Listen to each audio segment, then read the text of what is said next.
Donc, je suis très heureux de vous retrouver pour cette nouvelle hebdo de l'innovation. Donc, let's go, on commence tout de suite. Donc, comme d'habitude,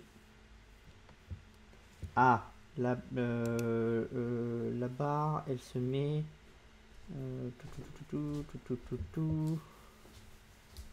Pourquoi la barre se met sur le côté ici comme ça? Non, je veux pas le bouton de Cortana déjà. Tac, tac, tac. On corrige ça et on va reprendre. Alors, tac, tac, tac. Gestionnaire de tâches.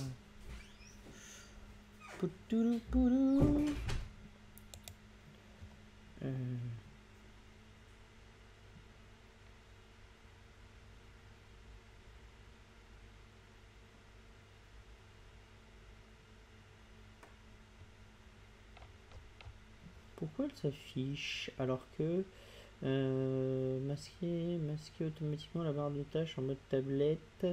Non, remplacer.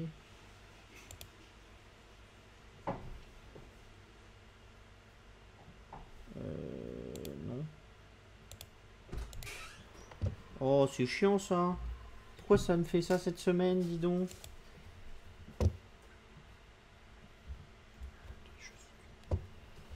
Bah écoutez, je suis bien emmerdé.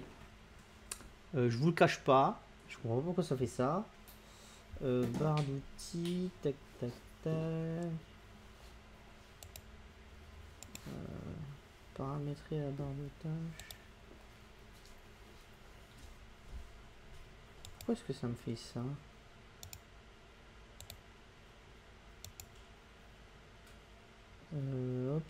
Hop.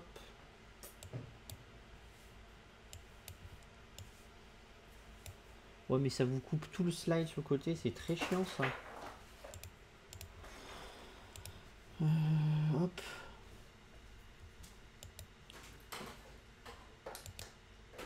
Sortir du slide, on va le remettre. Donc là, on a le slide en propre. Paramétrer l'affichage. Optimisation de la meilleure apparence. Non, mais ça, c'est déjà le cas. Oh là là, ce soir, c'est la merde. Ce soir, c'est la merde. Alors, pourquoi est-ce que ici... tac, tac, tac. Non, ça, c'est pour sélectionner. On peut pas... Non, ça, c'est pour avancer. Mode présentateur. Non, parce que là, ça me le met en haut. Écran... Paramètres d'affichage, basculer entre le mode dupliqué, non. Affichage précédent.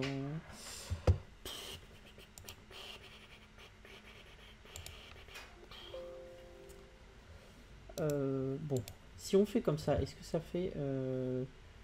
tac, on va la mettre en bas. Regardez. On va mettre en bas. Voilà. Donc on va repartir comme ça, hein. Je suis désolé, mais il n'y a pas d'autre solution. Au moins on la met en bas, ça l'a coupé et je verrai la semaine prochaine. Du coup, on y va, c'est enfin bon, hein. Je suis vraiment désolé, vraiment, normalement ça nous arrive jamais ça. Mais là, je sais pas ce qui se passe. C'est vraiment la seule fois où ça bug. Voilà, on va pas se le cacher. Ça bug. Donc, hop là, voilà. Donc, allez, on y va. Avec comme ça, on a réparé à peu près. Donc, je suis très heureux de vous retrouver pour ce nouveau live de l'hebdo de l'innovation pour cette semaine. Donc, toujours la même chose, hein. C'est apporté par moi, Arthur Tos, donc Calmia Capital. C'est réécrit et réédité par Eden Rio, éditeur d'Agora France.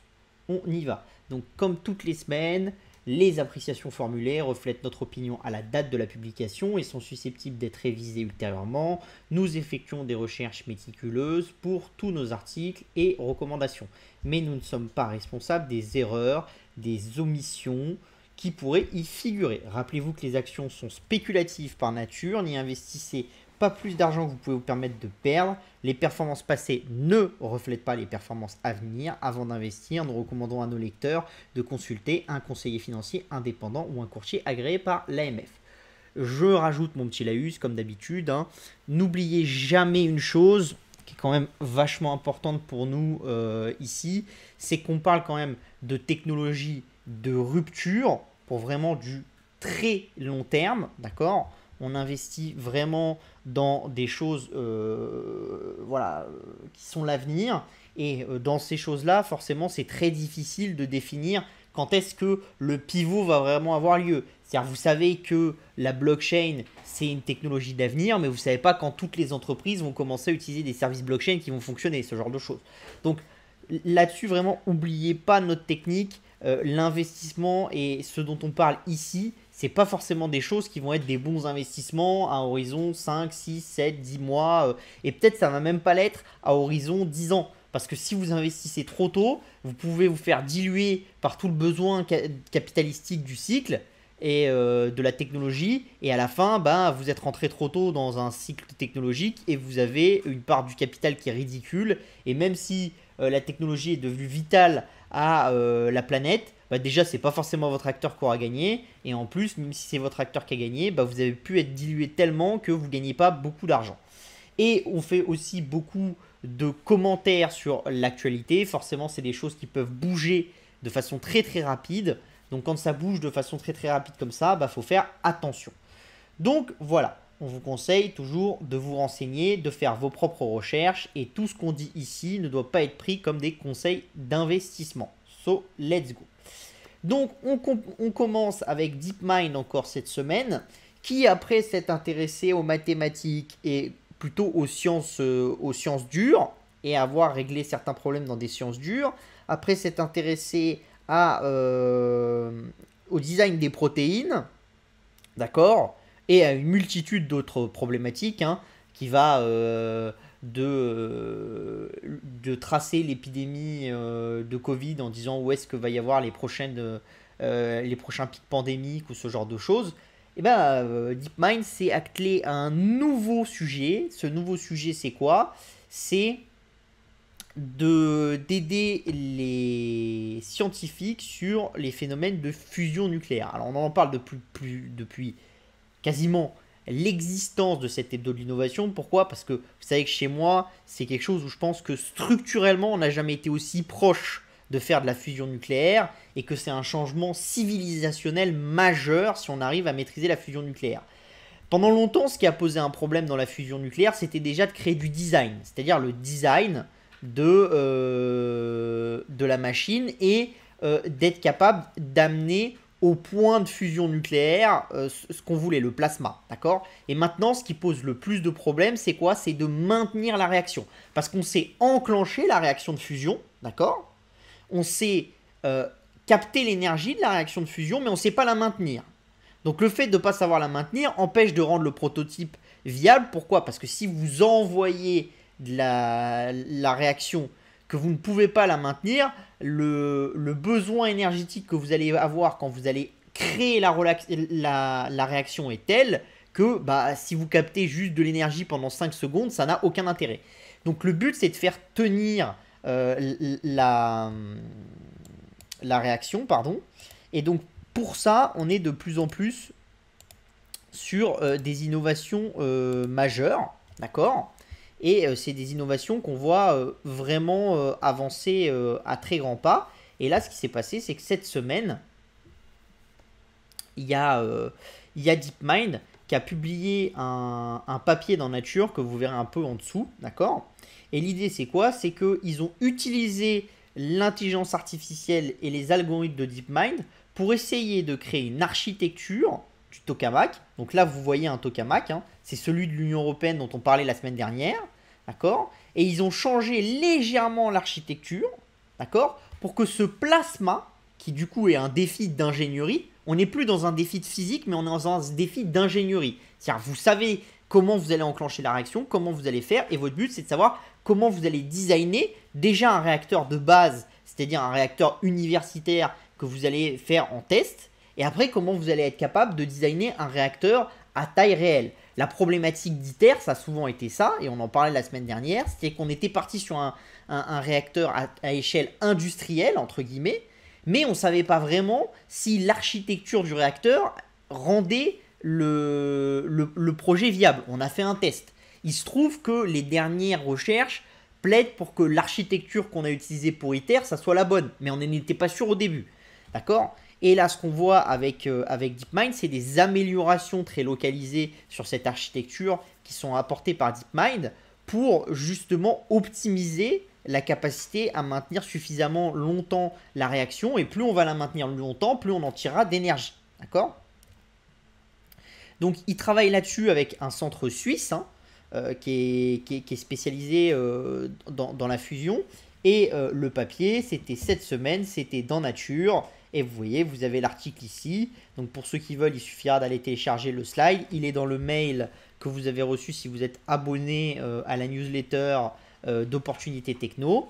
Et du coup, ça vous montre un petit peu comment est-ce qu'ils ont travaillé. Ça vous montre surtout une chose dont on parle depuis un certain temps. Et ça, je pense que c'est quand même quelque chose qu'il faut avoir en tête de manière importante pour nous. C'est la capacité qu'a DeepMind depuis 2-3 ans d'une intelligence artificielle qui faisait certaines choses, à l'utiliser sur une multitude de sous-secteurs, et maintenant même à créer des sociétés. Parce qu'on avait parlé d'Isomorphic Lab, qui est une société qui est une filiale de Alphabet et qui a été créée en apportant la technologie de DeepMind à Isomorphic, qui permet à Isomorphic d'aider l'industrie pharmaceutique à trouver les molécules du futur. Donc on est quand même sur des choses qui sont intéressantes. Et donc là, on a DeepMind dans la fusion nucléaire. Et ce qu'on voit, c'est quand même que de plus en plus, beaucoup d'algorithmes et beaucoup d'IA qu'on avait créés ces dernières années, d'accord, sont des choses qui montent en gamme. On a aussi un autre robot, c'est le robot cuisinier Flippy, d'accord, qui vient d'être embauché pour 100 restaurants de l'enseigne Wise Castle. Donc pour ceux qui se souviennent, Flippy, ça fait un certain temps qu'on en parle. C'est quand même un robot qu'on connaît depuis un certain temps. On a fait déjà les premiers articles sur Flippy numéro 1. Et là, on est sur le numéro 2. Et du coup, vous voyez que sur Flippy, il y a de plus en plus de choses qui se passent. Alors là, on a mis la publication de Miso Robotics, qui est la société qui fait Flippy. Mais donc, c'est des choses qui sont quand même considérables. Et ça, on ne vous en parle pas assez. Mais les robots qui avant étaient quand même liés à des travaux manuels entre guillemets pénibles et des chaînes de production où il y avait une capacité quand même d'avoir des grandes rangées, beaucoup d'espace et où on créait quelque chose derrière, on faisait de la peinture, ce genre de choses. Maintenant, on voit de plus en plus des robots qui rentrent dans l'univers entre guillemets du quotidien. Donc on a vu les camions autonomes, les bateaux autonomes. Il y a eu le premier bateau autonome qui a circulé au Japon il y a 2 semaines. C'était un porte-container autonome. Vous avez là Flippy qui est mis dans des chaînes de restauration. Et ce que nous dit Wise Castle, c'est qu'en fait, ça leur permet d'avoir moins de besoins de cuisiniers dans la cuisine. Et donc, ça répond parfaitement à la problématique de main-d'œuvre qu'il y a en ce moment dans le monde de la restauration rapide. Et en plus, ça permet d'uniformiser le produit, c'est-à-dire que quand vous demandez à Flippy de faire un burger, il fait toujours le même. Qu'on soit 5 heures du matin, 22 heures le soir ou 13 heures l'après-midi. C'est toujours le même parce que le robot, il a une capacité de faire toujours la même chose. Alors on peut voir ça comme un côté négatif, c'est-à-dire qu'à chaque fois qu'on va au restaurant, on mange la même chose, mais on peut aussi voir ça pour un côté positif. Pour une marque comme McDonald's, comme Wise Castle ou comme Domino's Pizza, avoir une uniformité du produit et se dire que le produit c'est le même, il est construit de la même manière et il aura le même goût qu'on soit en France ou qu'on soit aux États-Unis, adapter légèrement des produits locaux et des goûts locaux, bah, c'est quelque chose d'intéressant, d'accord? Donc pour ça, on va vous montrer une petite vidéo, qui est du coup la vidéo qui était avec la nouvelle commande. Donc on se retrouve juste après la vidéo.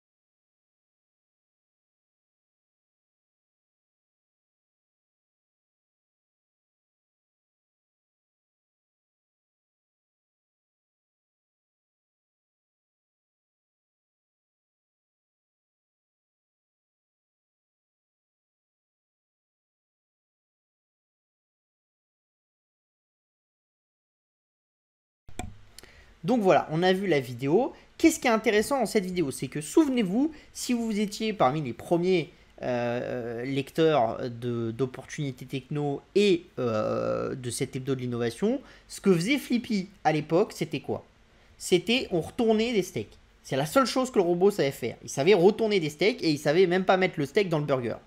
Après, on a commencé à savoir faire des ailes de poulet, des wings, des nuggets, ce genre de choses. Ce que fait Flippy maintenant 2, c'est aussi faire des frites.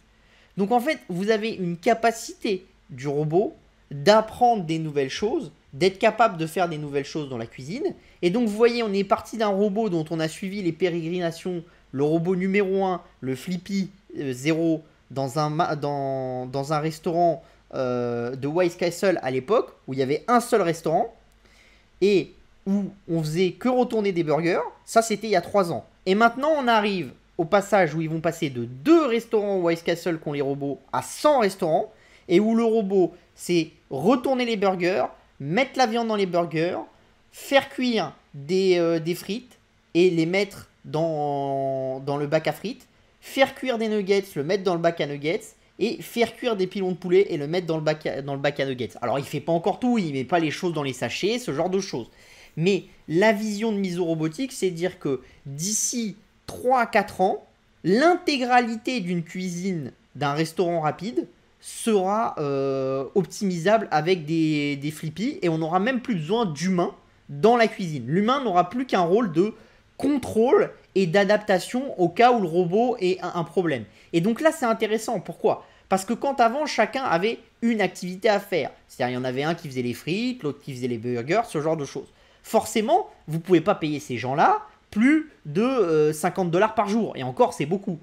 Pourquoi? Parce que si vous les payez ces prix-là, et si vous les payez à ces tarifs-là en net, hein, pas en brut, mais en net, et ben, la problématique que vous avez à la fin, c'est que vous ne savez pas vraiment si vous allez être rentable. Alors bien sûr, si vous êtes aux États-Unis, en France, vous payez un peu plus cher. J'ai pris un salaire moyen dans les pays de l'OCDE. D'accord?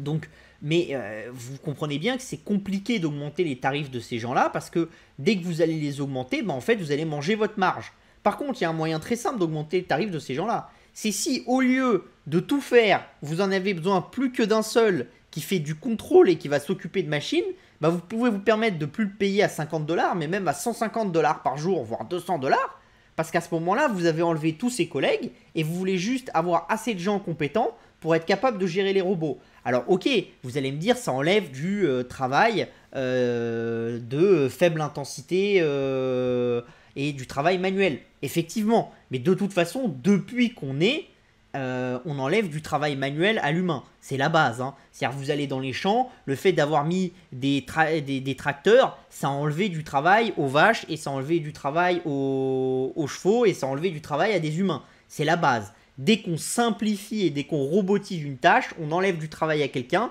Mais l'idée, c'est quoi? L'idée, c'est qu'en robotisant cette tâche, on peut se permettre d'augmenter les salaires. En augmentant les salaires, le niveau de vie des gens qui sont liés augmente, leur consommation augmente, et du coup, leur utilisation de tout ce qu'ils ont gagné sur d'autres secteurs va augmenter, ce qui va demander à ces secteurs-là d'investir et de recruter des personnes. Et en fait, l'employabilité que vous avez perdue dans un secteur, vous la retrouvez dans un autre. D'accord? Et l'idée aussi, c'est de se dire que là où avant, vous pouviez ouvrir X, vous allez pouvoir ouvrir X plus 1. Pourquoi? Parce que vous étiez un McDo, vous aviez besoin de 50 personnes dans votre McDo pour faire tourner votre McDo. Imaginons, pour que ça soit rentable, il faut que chaque heure, vous ayez minimum 1000 clients. Vous savez qu'en gros, de 11h jusqu'à 18h, enfin, ah non, on va faire mieux. De 11h jusqu'à 22h, vous avez toutes les heures ces 1000 clients. D'accord? Mais pour une question un petit peu de marque et de facilité, on vous dit que vous n'allez pas ouvrir à 11h et vous n'allez pas fermer à 22h, mais vous allez ouvrir à 8h et vous allez fermer à minuit. Donc, vous avez en gros de 8h à 11h où vous allez perdre de l'argent et de 22h à minuit où vous allez perdre de l'argent. Si vous robotisez déjà ces horaires où vous perdez de l'argent, vous perdez plus forcément de l'argent parce que vous avez baissé vos coûts. Et ça, c'est quelque chose qui peut être sacrément impressionnant.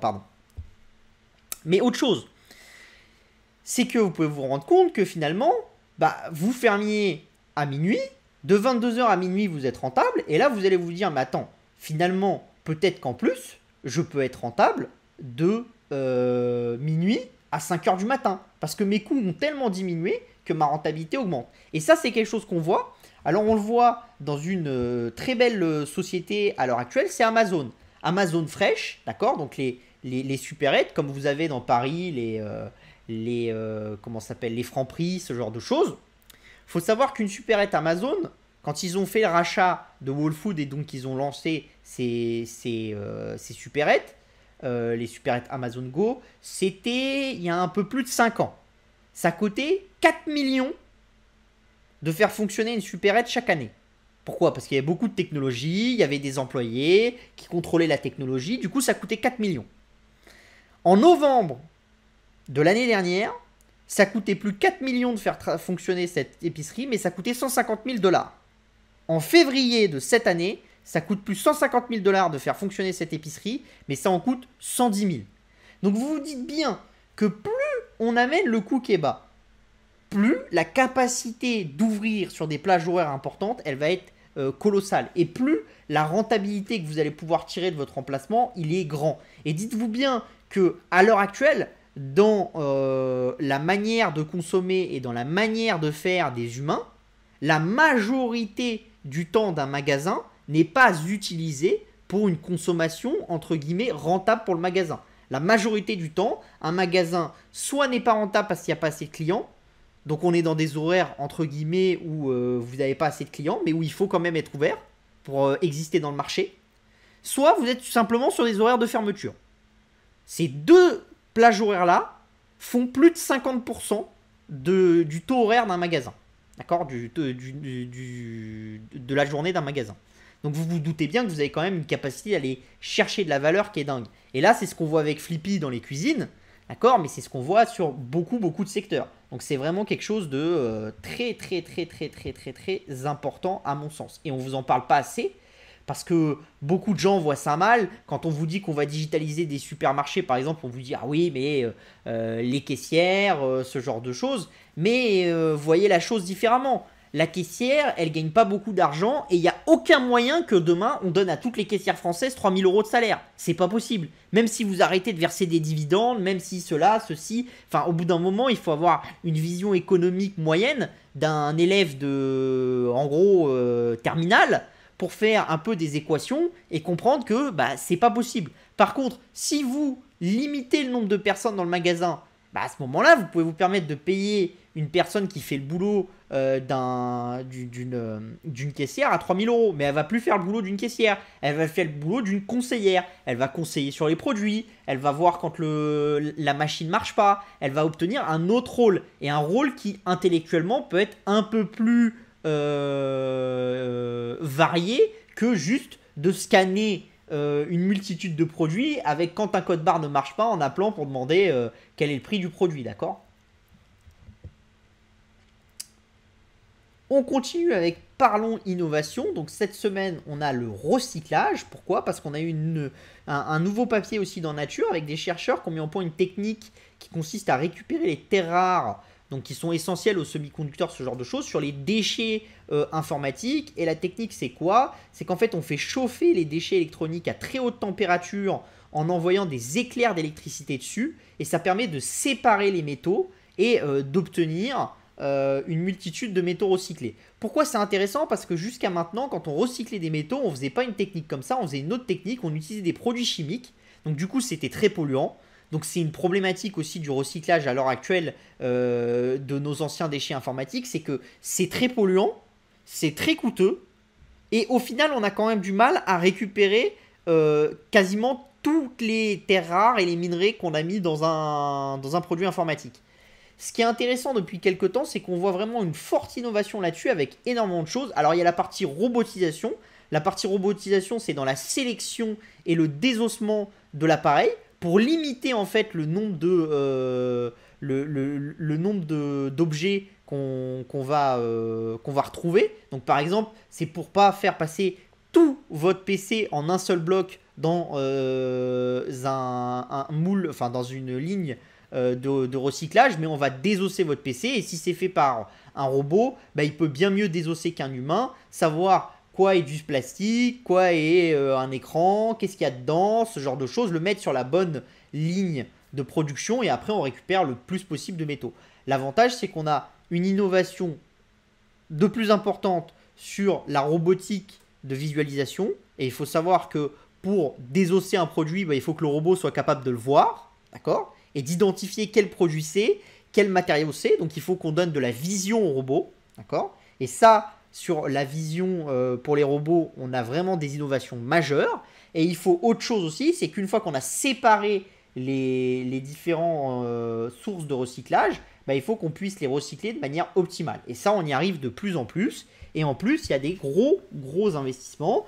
Vous avez la DOE qui a lancé ce 14 février un nouveau programme qui a dans le but de lancer une raffinerie de terres rares aux États-Unis qui est basée à 100% sur le recyclage des déchets électroniques américains. Donc l'idée c'est quoi? C'est de faire des lignes de production quasiment totalement autonomes avec des robots et avec ces nouvelles technologies et de récolter tous les anciens téléphones, les PC et tout ça des Américains et de créer des terres rares. Et pourquoi est-ce que la DOE investit là-dedans? Parce qu'elle vous dit que structurellement, de toute façon, ça va être difficile pour les Américains d'aller combattre les Chinois sur les zones où il y a du cuivre, où il y a du zinc, ce genre de choses, parce que les grandes mines ont déjà été découvertes, que ça va être très compliqué d'ouvrir des grandes mines aux États-Unis parce que c'est très polluant. Donc que la meilleure solution, c'est quoi? On est assis sur un tas de déchets, que ça soit aux États-Unis, en Afrique,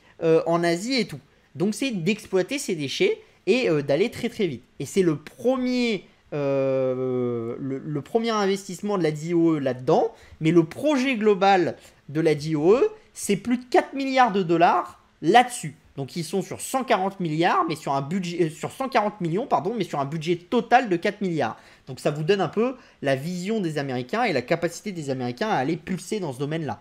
D'accord? Et c'est pour ça que je vous dis que c'est vraiment un domaine dans lequel on va innover de manière très très importante. Et c'est aussi pour ça que dès qu'on vous dit, et Dieu sait que j'entends matin, midi et soir des écologistes et des politiques nous dire mais on consomme X de cuivre, on a X mines, on peut produire Y de cuivre et donc du coup notre consommation dépasse notre production, on n'arrivera pas à le faire. Pour moi c'est un peu fou parce qu'on a énormément de ressources qu'on a déjà utilisées, qu'on peut réexploiter si on est capable de les exploiter. Et ça technologiquement on est en train d'y arriver. En plus de vous dire que à terme, on a toujours été capable de trouver des nouvelles sources de minerais, soit en allant sous la mer, soit en allant à d'autres endroits, ce genre de choses. Les Chinois ont trouvé d'énormes sources de minerais sous l'Everest. Donc bon, après, est-ce qu'on a envie d'aller exploiter sous l'Everest? Il y a des dangers, il y a des choses. Il faudra peser le pour et le contre. On a de plus en plus de startups aussi qui pensent à faire revenir des astéroïdes qui contiendraient des minerais sur Terre. Ça, c'est la même chose. C'est des choses sur lesquelles, bon, il y a 5-10 ans, on pensait que c'était impossible. Maintenant, on commence à avoir des startups qui commencent à lancer des prototypages dans des laboratoires. Et vous avez des startups qui commencent à dire que d'ici 10-15 ans, elles vont faire. Donc, quand vous avez une vision de la croissance des métaux à 30 ans, on peut vous dire quand même que la vision qu'on vous explique maintenant en vous disant dans 30 ans on va manquer de telle matière première, elle est un peu problématique parce que dans 30 ans on n'exploitera pas du tout cette matière première de la même façon. Donc c'était tout pour cette semaine sur l'innovation. On va passer à la crypto du coup. Donc cette semaine on fait grise mine sur les cryptos parce que vous voyez, il y a 3 jours, non pardon il n'y a pas 3 jours, il y a 2 semaines c'était le sens inverse. On n'avait aucune crypto sauf des stablecoins qui étaient du côté des losers, quasiment. Et on avait plein de cryptos qui étaient du côté des gagnants. Et bien cette semaine, c'est l'inverse. Vous avez 2 cryptos qui gagnent sur la semaine. Donc le Uno Ced et le Onshore Protocol. Le reste, c'est que des stablecoins. Et par contre, qu'est-ce que vous avez comme crypto qui se casse la figure? Donc on a le Gala, on a Harmony, on a Oasis Network, on a Convex Finance, on a Tezos, on a Sandbox, Stack, Engine, Kusama et Flow qui perdent énormément. Donc c'est toujours la même chose. Moi je vous dis de vous méfier des altcoins. ou vraiment les prendre en trading, parce que détenir des altcoins dans le temps, c'est devenu très compliqué, ça varie, ça monte et ça descend très très vite. Donc si vous êtes un trader, ça peut être une période qui vous est favorable. Mais si vous êtes comme moi en buy and hold, vous préférez acheter des grandes cryptos, des cryptos très solides, faire du stacking pour que si la crypto perd un peu de valeur, vous soyez compensé par le stacking et laisser l'orage passer en se disant que de toute façon, le cycle de long terme des crypto-monnaies, il est quand même à la croissance et que là, on est juste au sein du cycle de long terme, d'accord? On a des cycles de court terme et on est dans un cycle baissier de court terme au sein d'un cycle de l'innovation qui va driver l'apparition des cryptos. Au niveau des usages, cette semaine, hein, bah vous voyez, au niveau du BTC, on est à 978 K d'adresses actives, donc en hausse de 2,7. Au niveau d'Ethereum, on est à 613 K d'adresses actives, en hausse de 1,1%. Au niveau de Tether, 561, presque 562, en hausse de 17,4. Ça vous montre bien ce que je vous disais, c'est-à-dire que les gens, dans l'univers des cryptos, ont une recherche de sécurité, et pour rechercher la sécurité, ils vont sur des stablecoins, que ce soit Tether ou USDC. Vous voyez que USDC, vous avez la même chose, vous avez une hausse, vous êtes à 25,3, c'est en hausse de 0,5, et par contre, vous avez Uniswap qui est en hausse à 1K de 8,6, d'accord. Bon, la market cap, tout le monde est en hausse cette semaine. Vous avez un rebond sur Bitcoin et sur Ethereum. Alors attention, parce que comme c'est des données qui datent de lundi, on ne serait pas en hausse si on prenait les cours actuels de Bitcoin et d'Ethereum. Mais voilà, faut ajuster. Le hash rate, on voit qu'il est en hausse, aussi bien sur Ethereum que sur Bitcoin. Sur Bitcoin, il est en hausse assez forte. Ça, c'est intéressant parce qu'on pensait que avec les tensions au niveau de la Russie, ce genre de choses, ça pourrait pousser dans un environnement de prise de sécurité de certains mineurs. Bah, c'est pas le cas. Les revenus de minage, ils sont en hausse. 41,7 millions pour le Bitcoin, 44,8 pour l'Ethereum. La difficulté, elle augmente légèrement sur Bitcoin, elle augmente de façon un peu plus importante sur Ethereum. La supply totale, elle est quasiment à l'équilibre sur Bitcoin et sur Ethereum. Elle ne bouge pas trop.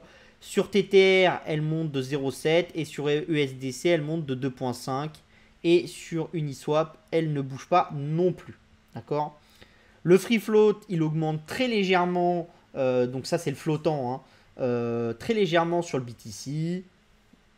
D'accord? Et par contre, là où ce que vous voyez qu'il y a une très forte augmentation, c'est la transfer value adjusted. Donc, c'est-à-dire le nombre de bitcoins qu'on transfère en tout temps et leur valeur en dollars. Et là, on est à 14,88 milliards et 7,1 milliards pour Ethereum. Et on est en hausse de 8,9 pour le bitcoin et de 16% pour Ethereum. Ça veut dire que même en marché baissier, les gens échangent de plus en plus la crypto-monnaie. Donc, ça veut dire que s'ils échangent de plus en plus la crypto-monnaie, effectivement, c'est parce que vous avez des traders, mais c'est pas que ça. C'est aussi parce que vous avez de plus en plus de gens qui s'intéressent à la crypto et donc qui font un échange. D'accord? L'autre notion qu'on aime bien, c'est les adresses supérieures à 10 dollars. D'accord? Et donc vous voyez que sur Bitcoin, c'est en hausse de 1,1 à 25,7 millions et sur Ethereum, de 3,3 en hausse de 2,2%. Donc ça, c'est la même chose. Ça veut dire que vous avez de plus en plus de gens qui utilisent les cryptos et qui ont été convertis aux cryptos. Donc ça, c'est une bonne chose. C'est vraiment une métrique qu'on suit parce que c'est la métrique qui nous permet de savoir combien on a à peu près d'utilisateurs actifs dans le réseau ou de gens qui sont intéressés au réseau. Alors bien sûr, vous avez des adresses dormantes là-dedans, vous avez sûrement des adresses poubelles, mais vous avez quand même beaucoup d'utilisateurs qui sont des utilisateurs actifs, donc ça, c'est des choses qui sont intéressantes. Et les utilisateurs actifs que vous avez là, c'est pas tous les utilisateurs actifs, c'est ceux qui ont fait des transactions cette semaine. Donc attention, parce que vous pouvez être actif et ne pas faire de transactions. Typiquement, moi, je suis actif, mais il peut m'arriver de certaines semaines de ne pas faire de transactions. Donc je vais bien apparaître dans la distribution, là, ici, mais par contre, je n'apparaîtrai pas là. Donc c'est pour ça que quand vous réfléchissez, il faut toujours mettre ces deux valeurs en perspective, les active adresses en haut, avec les adresses with balance, parce que ça vous permet de mieux comprendre l'évolution du monde de la crypto-monnaie. Là, ce qu'on voit aussi, c'est les adresses qui ont beaucoup d'Ethereum et beaucoup de Bitcoin. Donc vous voyez que Bitcoin, c'est un moment où les whales ont été très présentes. C'est janvier 2021, hein, jusqu'à peu près fin février 2021. Ça a beaucoup diminué et on est quasiment revenu à ce qu'on avait à la fin 2019, courant 2020. Vous voyez, on est revenu là. Par contre, vous voyez que chez Ethereum, c'est un peu différent. On a bien baissé en octobre 2020, où on a fait un point bas. On a fait un point haut en juillet 2021. Et là, on est en train de recommencer à monter. Donc, vous avez de plus en plus de gens qui sont des whales en Ethereum, donc des sociétés, enfin des adresses qui détiennent beaucoup d'Ethereum. Là, c'est des adresses qui détiennent plus de 10K Ethereum. Et en rouge, c'est les adresses qui détiennent plus de 1000 Bitcoin. Donc, c'est quand même des choses massives, d'accord? Donc ça prouve l'intérêt des gros acteurs pour la crypto-monnaie et pour le monde de la crypto-monnaie. Et vous voyez quand même qu'il y a un intérêt de plus en plus fort pour Ethereum et qu'on a vraiment un découplement. Alors on avait déjà eu ce découplement pendant l'année 2020 avec un Ethereum qui était plus haut qu'un Bitcoin. Le vrai découplement entre Ethereum et Bitcoin, c'est ce qui s'est passé en fin 2018, début 2019. On a vu ces courbes commencer à s'inverser avec de plus en plus souvent Ethereum devant et Bitcoin derrière. Et là, on commence à voir depuis 2021 et même là, depuis surtout 2022, c'est de façon constante Ethereum qui est bien devant. Donc la question c'est est-ce que ça va durer toute l'année et est-ce que ça montre bien un changement global dans la valeur et l'idée du monde de la blockchain avec toujours la même chose, c'est-à-dire quand vous détenez des bitcoins, vous les détenez pour stocker de la valeur, donc vous pariez sur le fait que la chaîne va rester une chaîne de stockage. Quand vous détenez des Ethereum et que vous êtes une banque, vous pouvez les détenir parce que vous comptez utiliser le réseau Ethereum pour faire des choses, pour avoir des projets derrière. Échanger des actifs financiers, ce genre de choses, et avoir des Ethereum vous permet juste de payer les frais du réseau. Mais comme vous êtes un acteur qui va beaucoup utiliser le réseau parce qu'il va faire beaucoup d'échanges dessus, parce qu'il va utiliser beaucoup les smart contracts, bah vous avez beaucoup d'Ethereum. D'accord? Donc ça c'est quand même une notion qu'il va falloir vérifier et qu'il va falloir suivre dans le temps. Donc on continue avec que font les entreprises, c'est un petit deep dive. Donc là l'idée c'est quoi? L'idée c'est que on prend la plateforme Edgar de la SEC. Donc la plateforme Edgar c'est un peu comme la plateforme BDIF de l'AMF, sauf que c'est bien plus puissant. Ça vous permet de faire énormément de recherches. Par exemple vous pouvez faire une recherche par mots-clés. Là c'est ce qui a été fait en l'occurrence par les journalistes de CM. Qui dit une newsletter sur l'univers des crypto-monnaies. Donc là, c'est le nombre de fois où le mot Bitcoin apparaît, d'accord, dans les rapports des sociétés, d'accord. Donc dans les rapports des sociétés, qu'est-ce qu'on appelle un rapport? Les trimestriels, les communiqués et les rapports annuels des sociétés, les rapports de leurs auditeurs, enfin tout ce qui concerne la société et qui est publié sur Edgar, absolument tout, d'accord. Donc ce qu'on voit c'est que on a commencé à voir Bitcoin apparaître dans les années 2014 dans les rapports, après ça s'est un peu tassé, c'est monté en 2018, d'accord. On voit qu'après ça s'est un petit peu tassé, on a eu quelques petites érections à des moments où le marché généralement, et par contre on voit bien que depuis la mi-2020, on a vraiment une montée en puissance qui est quand même assez importante. Et ce qu'on voit qui est intéressant, c'est quoi? C'est que structurellement, les entreprises américaines, à part sur le bull run de l'époque 2014, où après on a eu une période vraiment un peu un hiver des cryptos, surtout dans les années 2016-2017, et on le voit là. Depuis, il se passe quelque chose, c'est que même quand le prix du Bitcoin baisse, vous voyez que on descend de manière très très faible sur les mentions. Vous voyez qu'ici en 2018 on a eu une belle hausse du Bitcoin, on a fait un plus haut ici, on est redescendu un petit peu mais on n'est jamais redescendu au niveau qu'on avait avant 2018. On a fait une stagnation, on a eu quelques petites érections, on est reparti et là on est reparti de manière un peu plus forte. Vous voyez que quand le Bitcoin s'est effondré ici, on n'a pas eu d'effondrement, on a même eu l'inverse, quand le Bitcoin est reparti, et ben c'est reparti. Et donc ça veut dire que les entreprises américaines sont quand même de plus en plus intéressées par le Bitcoin. Et même ça veut dire autre chose. Ça veut dire que les entreprises américaines sont intéressées par le Bitcoin même quand le Bitcoin descend. Donc ça veut quand même dire que vous avez une vision des acteurs US et quelque chose qui pousse à dire que c'est des gens qui sont intéressés par le projet et qui sont là pour un investissement de long terme. C'est-à-dire vous n'êtes pas du tout comme vous voyez ici, là, d'accord, pardon, on voit pas ma souris, qui est ici. Ici, vous pouvez dire c'est une spéculation, d'accord. Le prix du Bitcoin monte, toutes les entreprises se mettent à en parler parce que ça fait du bien et quand vous en parlez, votre cours de bourse augmente, donc tout le monde le fait. Vous avez eu le même principe entre 2014 et 2015. Et toutes les entreprises qui ont parlé entre 2014 et 2015, elles ont arrêté d'en parler entre 2016 et 2018. Pourquoi? Parce que ça servait plus à rien et ça faisait pas monter le cours de leur action.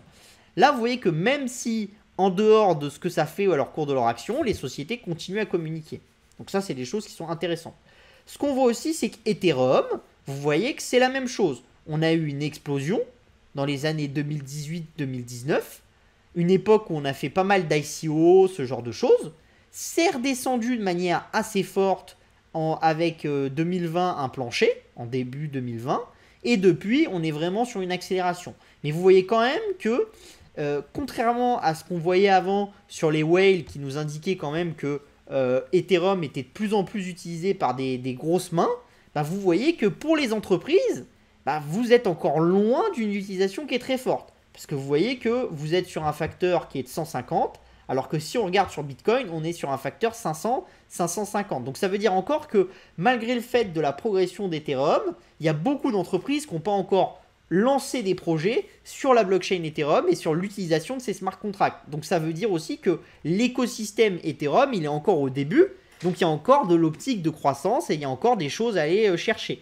Par contre, il ne faudrait pas qu'on retombe dans un phénomène où on repère, on est monté très haut comme on a fait à mi-2018 et où après on est redescendu et il a fallu attendre 2021 et la hausse pour revoir une augmentation. Et ça, c'est bien sensible à quoi? C'est sensible au fait qu'à chaque fois qu'on a voulu faire quelque chose avec Ethereum, on n'a jamais réussi. C'est-à-dire qu'au début, dans les années 2018-2019, on était dans une vision avec Ethereum, on va faire beaucoup de tokenisation d'immobilier, ce genre de choses. On n'a pas réussi à le faire. Les entreprises qui ont essayé de faire des produits comme ça n'a pas marché. Là, depuis 2021, ce genre de choses, on a deux tendances. Les NFT, qu'utilise Ethereum, donc tout ce qu'on utilise pour certifier que quelque chose vous appartient à travers les NFT, donc ça, il y a des entreprises qui sont intéressées par ça, et la finance décentralisée, et tout ce qu'on utilise dans les smart contracts de la finance décentralisée pour mettre en place des opérations financières complexes. Donc, est-ce que ces deux notions et ces deux utilisations de la blockchain Ethereum vont continuer dans le temps ou est-ce que ça va être un échec comme on a eu en 2018-2019? Ça, c'est vraiment une question qu'on va se poser de plus en plus avec le temps. Et si c'est un échec, ça peut vraiment devenir compliqué pour Ethereum. Moi, j'ai plutôt l'impression que ça va devenir une réussite. Mais encore une fois, il ne faut jamais vendre la peau de l'ours avant de l'avoir tué. D'accord? Donc là, vous avez par contre le mot blockchain. Vous voyez que le mot blockchain, on est largement plus haut que Ethereum et que Bitcoin. Parce que Bitcoin, on fait un plus haut au niveau des 700. Alors que sur blockchain, on fait un plus haut au niveau des 1000. Donc ça vous indique vraiment que la technologie qu'il y a derrière Ethereum et Bitcoin, c'est-à-dire la technologie de la blockchain, c'est une technologie qui intéresse des sociétés. Et vous voyez que d'ailleurs, la hausse de ce mot-là est montée beaucoup plus rapidement que les autres. La stabilité a été assez bonne entre 2018 et 2021, ici. Et vous voyez que depuis, il y a une forte hausse et qu'il y a vraiment beaucoup de sociétés qui s'intéressent à ça. Ça veut dire vraiment que la techno sous-jacente, elle est intéressante. D'accord? Et elle intéresse les entreprises.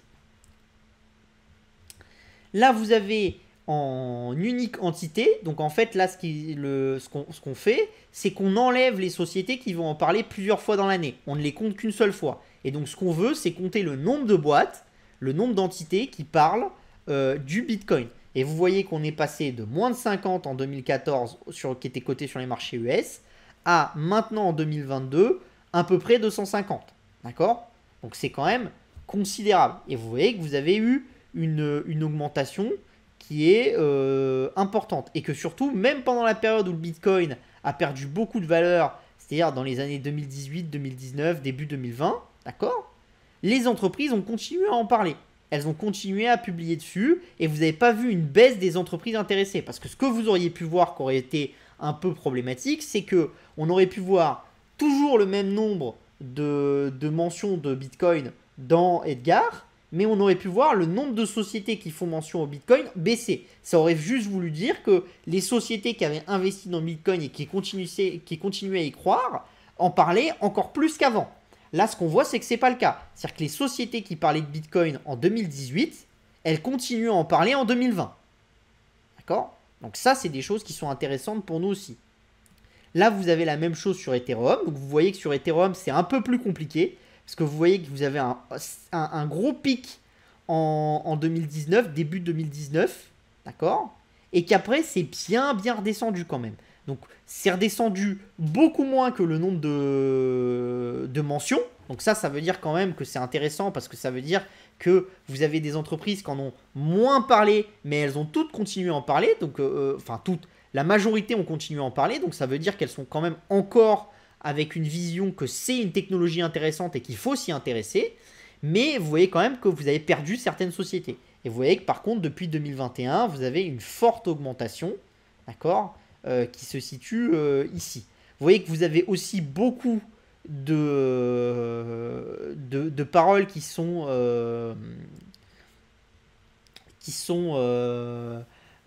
pas répétées dans le temps. Donc de gens qui vont en parler une fois, deux fois par an, ce genre de choses, et pas tout le temps. Ça, c'est synonyme de beaucoup de sociétés qui se posent des questions, qui réfléchissent à Ethereum, mais qui ne sont pas rentrées dans une utilisation active de la plateforme, et qui sont plutôt encore sur de vagues proof of concept, ce genre de choses. Donc ça, c'est intéressant aussi, parce que vous vous dites que si ça intéresse autant de monde, le jour où ils vont se convertir et où ils vont vraiment utiliser la plateforme, bah forcément, ça va faire monter l'utilisation de manière très importante.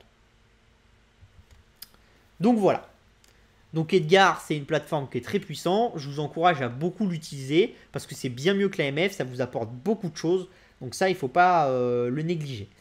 Dans Parlons Crypto cette semaine, on a une nouvelle aussi. On a Puma qui gagne en popularité et qui surtout décide de se renommer sur Twitter. Et maintenant, il s'appelle Puma.eth. Donc ils ont utilisé le service ENS, qui est un service dont je vous ai déjà parlé, qui vous permet de déposer votre nom de domaine en .eth dans la blockchain et donc de l'obtenir. On avait déjà d'autres entreprises qui avaient déposé leur nom en .eth. Donc ça, c'est des choses qui sont intéressantes parce que ça prouve que vous avez un branding qui transparaît à travers cette image. Et le fait qu'une société aussi grosse que Puma décide de se renommer sur Twitter pour passer un message marketing, ça vous montre la puissance de l'écosystème crypto. Et donc ça, c'est des choses qui sont intéressantes. Et donc ça, vraiment, c'est des choses qu'il faut suivre. Et le fait que ENS prenne de plus en plus de la puissance, c'est quand même quelque chose d'intéressant. On continue du coup avec l'hebdo gaming, la partie de la semaine. Donc on a Sony qui nous a présenté son nouveau casque VR, le PlayStation VR 2. On avait déjà fait une présentation il y a quelques mois parce qu'ils en avaient déjà parlé. Là, ils nous ont expliqué qu'ils avaient fait quelques améliorations. Alors par exemple, des améliorations qu'ils ont faites, c'est quoi? C'est permettre à l'air de sortir du casque. Parce qu'avant, le casque était vraiment hermétique et il n'y avait pas de capacité de l'air de sortir entre eux quand il était dans le casque. Et ça pouvait poser des problèmes. Et donc ça, c'est des choses, ils ont fait du travail dessus. Et maintenant, ça marche. Et c'est intéressant. Ce qu'on voit aussi, c'est qu'ils ont fait un gros travail sur la manette. Ça veut dire aussi que vous avez eu beaucoup d'innovations au niveau de la manette sur comment on va manœuvrer les jeux, ce genre de choses. Et il ne faut pas oublier quand même que dans la VR, on a encore beaucoup dans comment optimiser la jouabilité et le transfert de notre personnage dans un monde virtuel et être dans quelque chose qui fait pas mal à la tête, qui fait pas mal au bras, ce genre de choses. Pour tous ceux qui ont joué à la Wii, d'accord, le problème majeur de la Wii avec le fait qu'on jouait avec les manettes comme ça, on avait des gyroscopes, c'est quoi? C'est que ça faisait très mal au bras au bout d'un moment. Et donc beaucoup de gens disaient c'est une très bonne console pour quand vous voulez jouer de temps en temps. Mais si vous voulez jouer beaucoup, bah, c'est très compliqué. Et c'est pour ça qu'ils ont réintroduit très vite des manettes classiques. Parce que quand vous voulez jouer pendant 2-3 heures à un jeu vidéo, jouer comme ça, c'est très compliqué. Et on voit vraiment des fortes innovations aussi bien du côté de Facebook que du côté de PlayStation, qui sont les deux vraiment les plus hauts au niveau des casques VR. Et donc ça, c'est intéressant pour nous. Donc c'est un casque qui va sortir dans l'année. Donc il va falloir le suivre, savoir suivre deux choses. Est-ce que ça prend de la part de marché à Facebook? Est-ce que ça augmente la taille du marché? Parce que vous êtes quand même sur le deuxième casque le plus vendu après celui de Facebook. Donc c'est quand même quelque chose de colossal. Et il va falloir voir aussi si les jeux développés par Sony attirent un nouveau public. Parce que jusqu'à maintenant, les jeux développés pour la VR, c'était quand même des jeux très particuliers qui n'intéressaient pas tout le monde.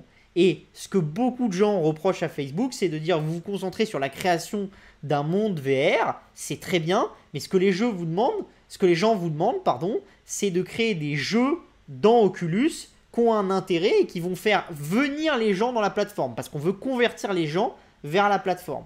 Et donc ça, c'est quelque chose d'intéressant et on va voir si PlayStation arrive à le faire. Et si PlayStation arrive à le faire, ça sera intéressant parce que peut-être ce qui va se passer, c'est que Facebook va vouloir investir dans le gaming pour être capable d'avoir la plateforme et d'avoir aussi des jeux qui permettent d'attirer les gens vers la plateforme. Parce que c'est pas si facile que ça. C'est pas parce que vous avez une bonne plateforme que les gens vont venir dessus. Il faut que vous ayez une volonté d'attirer les gens dessus. Et pour attirer les gens dessus, il faut qu'il se passe quelque chose. Quand vous êtes sur Roblox, c'est devenu une plateforme, mais il y avait quand même Roblox qui avait pensé des mini-jeux à la base sur sa plateforme. Et c'est ces mini-jeux qu'on amené des gens dessus, et après ils ont ouvert l'univers de Roblox à un tas d'autres développeurs, et ils sont devenus une plateforme. Mais généralement, on ne se lance pas en tant que plateforme. On devient une plateforme. On était un univers fermé, on s'ouvre petit à petit à d'autres partenaires avec le temps, on leur amène les clients qu'on a déjà obtenus, et du coup, tout le monde s'entraîne et on devient une plateforme. Vous avez le palmarès des jeux mobiles en janvier, donc vous voyez, hein, au niveau des téléchargements global, bah, le premier, c'est toujours Garena Free Fire, le MOBA de Sea, d'accord. Après, vous avez Subway Surfer, après vous avez Roblox, Candy Crush, vous avez Race Master, Ludo King, PUBG Mobile, Count Master, Sponge Art et Magic Tile. Ce qui va être intéressant, c'est de voir si Garena Free Fire l'est toujours le mois prochain, parce que le mois prochain, c'est un mois où ils ont été bannis d'Inde et où tous les Indiens ne pourront plus jouer à Garena Free Fire, donc il faudra voir si ça a un fort impact, mais c'est quand même un des pays qui télécharge le plus le jeu, donc ça va être quelque chose d'intéressant. Ce que vous voyez aussi, c'est quoi? Toujours la même chose, ben, les jeux les plus téléchargés sur App Store sont pas du tout les mêmes que les plus téléchargés sur Google. Pourquoi? Parce que sur Google, vous avez plutôt des jeux téléchargés qui ont des typologies asiatiques, typiquement Garena Free Fire. Sur App Store, vous êtes quand même plutôt sur le modèle Apple, sur des clients qui sont plus occidentaux, et donc vous voyez des téléchargements de jeux un peu plus occidentaux. Ce qui est intéressant, c'est que vous voyez qu'il y a des jeux qui montent très fortement, par exemple Sponge Art, Magic Tile. Bon, ça c'est des jeux entre guillemets de l'ultra fast casual, donc c'est pas des jeux qui ont des vocations à rester 15 ans dans le top, contrairement à Garena ou à Roblox. Et c'est quand même intéressant. Ce qu'on voit aussi, c'est que Roblox est encore en hausse et que PUBG remonte alors qu'ils ont été bannis d'Inde il y a plus de 2 ans. Donc ça veut dire qu'ils arrivent à capter de la croissance un peu ailleurs.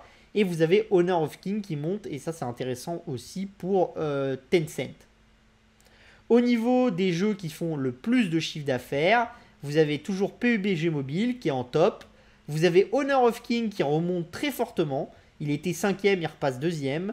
Genshin Impact qui passe de 2ème à 3ème. Candy Crush qui passe de 6ème à 4ème. Et Roblox qui tombe de 2 places. Ils étaient 3ème et ils passent 5ème.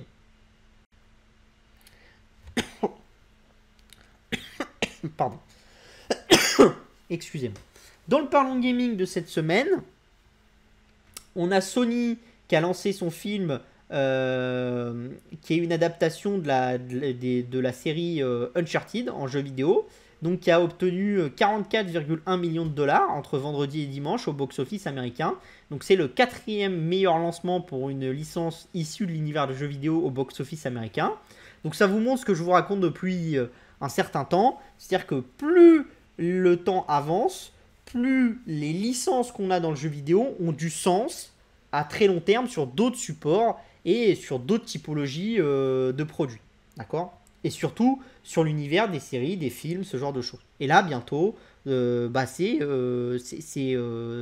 quelques heures, on aura le lancement de la série Halo. Et du coup, ça c'est quelque chose d'intéressant parce que ça nous donnera encore des métriques pour voir si il y a vraiment cette traction entre l'univers du jeu vidéo et l'univers du film et de la série. Et si après on peut créer des tractions sur d'autres choses, c'est-à-dire par exemple l'univers de la musique, ce genre de choses, et créer un écosystème et se dire que quand on lance un produit, on va être capable de capter la valeur absolument partout dans le produit. On a Ubisoft qui a annoncé des résultats financiers, donc c'était bof, assez bof même, donc en baisse de 31% par rapport au troisième trimestre de l'année dernière, 666 millions d'euros, des réservations en baisse à 646 millions d'euros, le trimestre précédent, il y avait quand même eu la sortie d'Assassin's Creed Valhalla, d'Immortal Phoenix Rising et de Watch Dogs. Donc le fait que le catalogue soit aussi faible pèse un petit peu. Ce qui fait un peu peur aussi chez Ubisoft, c'est quand même qu'on n'a pas beaucoup de nouvelles du prochain Assassin's Creed. Donc on a quand même l'impression qu'on a peut-être des chances de le repousser un petit peu. Et donc l'histoire, c'est que si l'itération du prochain Assassin's Creed est repoussée, ça va être difficile au niveau du chiffre d'affaires. On a toujours la problématique des licences qui devaient venir et ajouter du contenu à Ubisoft, c'est-à-dire Skull and Bones, BGE et et Avatar, sur lesquels on n'a pas grand-chose à se mettre sous la dent. Donc ça fait peur aux investisseurs parce que c'était censé densifier un peu le pipe de lancement d'Ubisoft. Et c'est vrai que tant qu'on n'a pas des news de ces jeux vidéo, comme Ubisoft est quand même une société qui est fréquente des annulations et des reports de jeux, ça fait peur et on se dit que potentiellement on peut rentrer dans un cycle qui va pas être bénéfique pour Ubisoft au niveau de la sortie des jeux. Alors ça change pas que les IP sont là, que les IP sont toujours aimés des joueurs, que les gens ont toujours envie de jouer à Assassin's Creed, que l'éditeur a de plus en plus de joueurs qui jouent à ces jeux, donc il y a beaucoup de choses à faire, mais quand même, ça peut poser des questions et ça explique pourquoi, malgré le fait que le secteur du jeu vidéo se retourne un petit peu en bourse depuis quelques temps, surtout sur les grosses valeurs du jeu vidéo comme Ubisoft, comme Embracer et ce genre de choses, que ça soit un peu moins le cas pour Ubisoft que pour les autres, malgré les multiples opérations de fusion-acquisition qu'il y a eu ces derniers temps. Vous avez Starbreeze aussi, dont on parle souvent parce que je vous ai dit que c'était une société quand même à suivre, surtout pour 2023 avec le lancement du nouveau Payday et savoir si c'est une société qui va reprendre, renaître comme un phénix. Vous avez quand même toujours une capacité de créer du revenu avec la licence Payday qui est quand même une vieille licence. Parce que là, on a une augmentation de 6,3% du chiffre d'affaires à 13,7 millions de dollars. VS, à 13,5 millions de dollars, VS 12,7 millions de dollars en 2020. Donc ça, c'est quand même des choses qui sont intéressantes et qui montrent quand même que la licence Payday, elle est toujours de là et elle apporte toujours du revenu à la société. Et donc ça, c'est une société vraiment 2023, fin 2022, il va falloir la regarder. Parce que s'ils ont vraiment avancé sur Payday 3, ça peut être un très gros lancement Payday 3 et ça peut remettre la société sur des bons rails. Et comme vous êtes sur une société qui vaut pas grand chose, ça peut être une très bonne recovery dans l'univers du jeu vidéo. Alors je pense que c'est encore un peu tôt là, parce qu'ils vont perdre de l'argent, ce genre de choses. Mais je pense que c'est quand même quelque chose d'intéressant et c'est une société qu'il va falloir surveiller dans les mois à venir. Vous avez Roblox qui a présenté ses états financiers pour l'ensemble de l'année, des revenus en hausse de 108% à 1,9 milliard de dollars. D'accord. Les ventes de Roblox, pardon. Il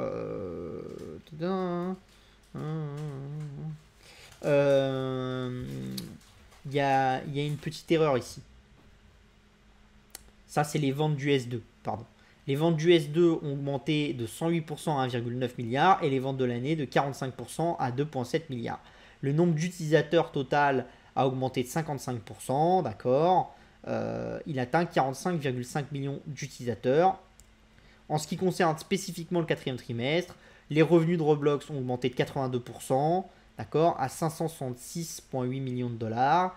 Et les ventes de Robux ont augmenté de 20% à 770,1 millions de dollars. Non, oui, effectivement, c'est ça. Les ventes de l'année sont à 1,9 milliard de dollars pour Roblox et les ventes de Robux sont en hausse de 45% à 2,7 milliards. Voilà. Bon, moi, je pense toujours que c'est cher. Je pense toujours que c'est complexe comme société. On installe une plateforme, mais ça prend du temps. Il va y avoir beaucoup d'investissements à faire sur la sécurité, sur ce genre de choses. Enfin, je vous l'ai déjà dit. Après, c'est une superbe société. Malgré le fait que j'adore le produit, que je suis amoureux du fait qu'ils arrivent à convaincre quasiment 80% de la tranche d'âge des 10-15 ans dans les écoles françaises et américaines à jouer à leur jeu. Je trouve ça magnifique, je trouve que c'est une exécution magnifique, mais bon, il y a quand même une valeur pour ce genre de choses et moi je trouve que c'est trop cher. On a Embracer qui a communiqué, hein, donc les ventes nettes du troisième trimestre, 5,08 milliards de SEC, donc ça fait 544 millions de dollars.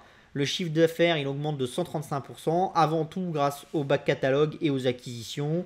Pour développer, vous avez surtout le pôle mobile, EasyBrain, qui est en tête avec 94 millions de dollars, suivi de Comedia avec 78, suivi de DK Game, qui est aussi dans le mobile avec 70,7 millions de dollars, suivi de Saber, qui a fait une bonne année, un bon trimestre, pardon, à 51 millions de dollars, suivi de Gearbox, qui a fait aussi un bon moment, surtout qu'il n'y a pas eu de grosse sortie pour Gearbox, à 48,7 millions de dollars.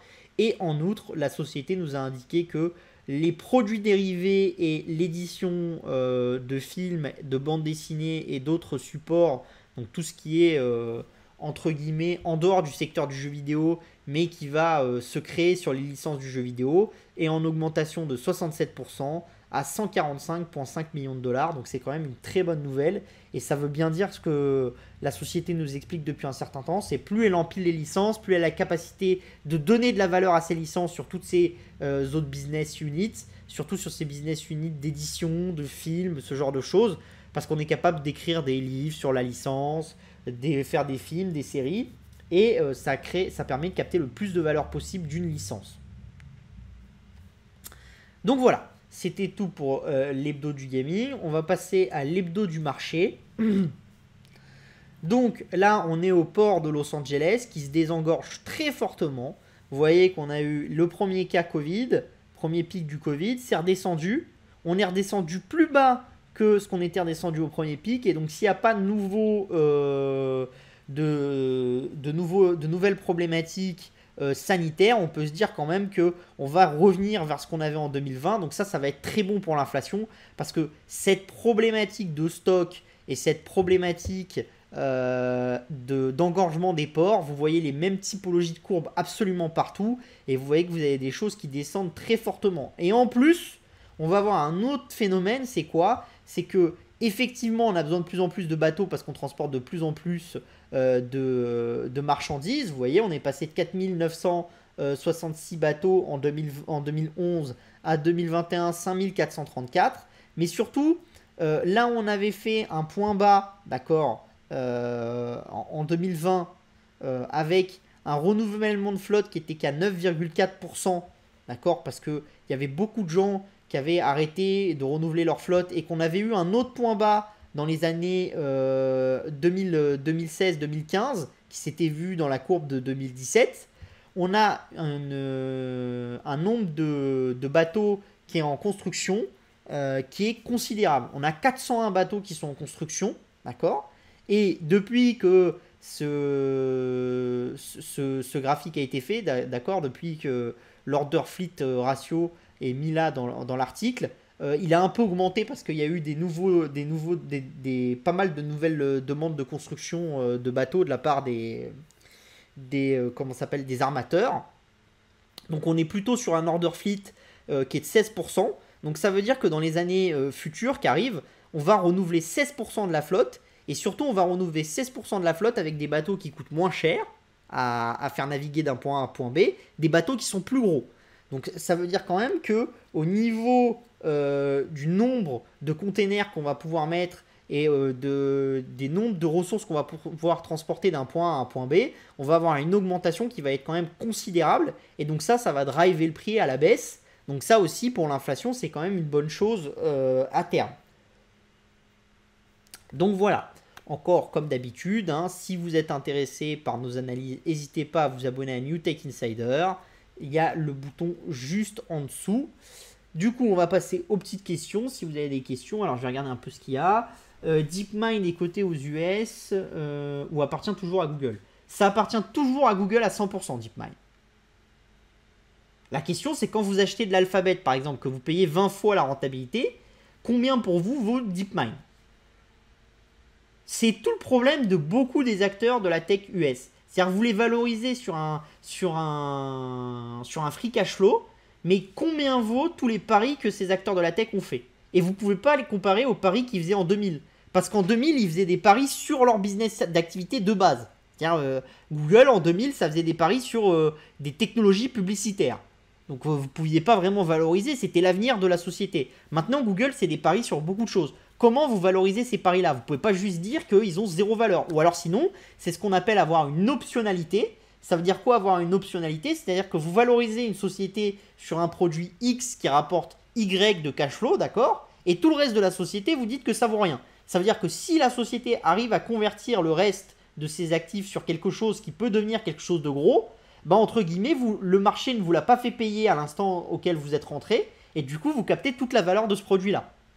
Donc, dans les techs américaines, vous avez souvent beaucoup d'optionnalités. C'est pour ça que quand on vous dit que le marché, entre guillemets, des techs US est cher, attention, parce que beaucoup d'entreprises américaines vous offrent énormément d'optionnalités, et donc, une fois que vous vous dites le cycle va avancer, si certaines de ces optionnalités se révèlent payantes, bah, ça veut dire que soit vous allez avoir des nouvelles sociétés qui vont être spin-off et qui vont être de qualité, soit ça veut dire que vos sociétés, elles vont avoir un nouveau business qui va être rentable et qui va commencer à être valorisé par les marchés, et ça va faire monter la valorisation de votre action.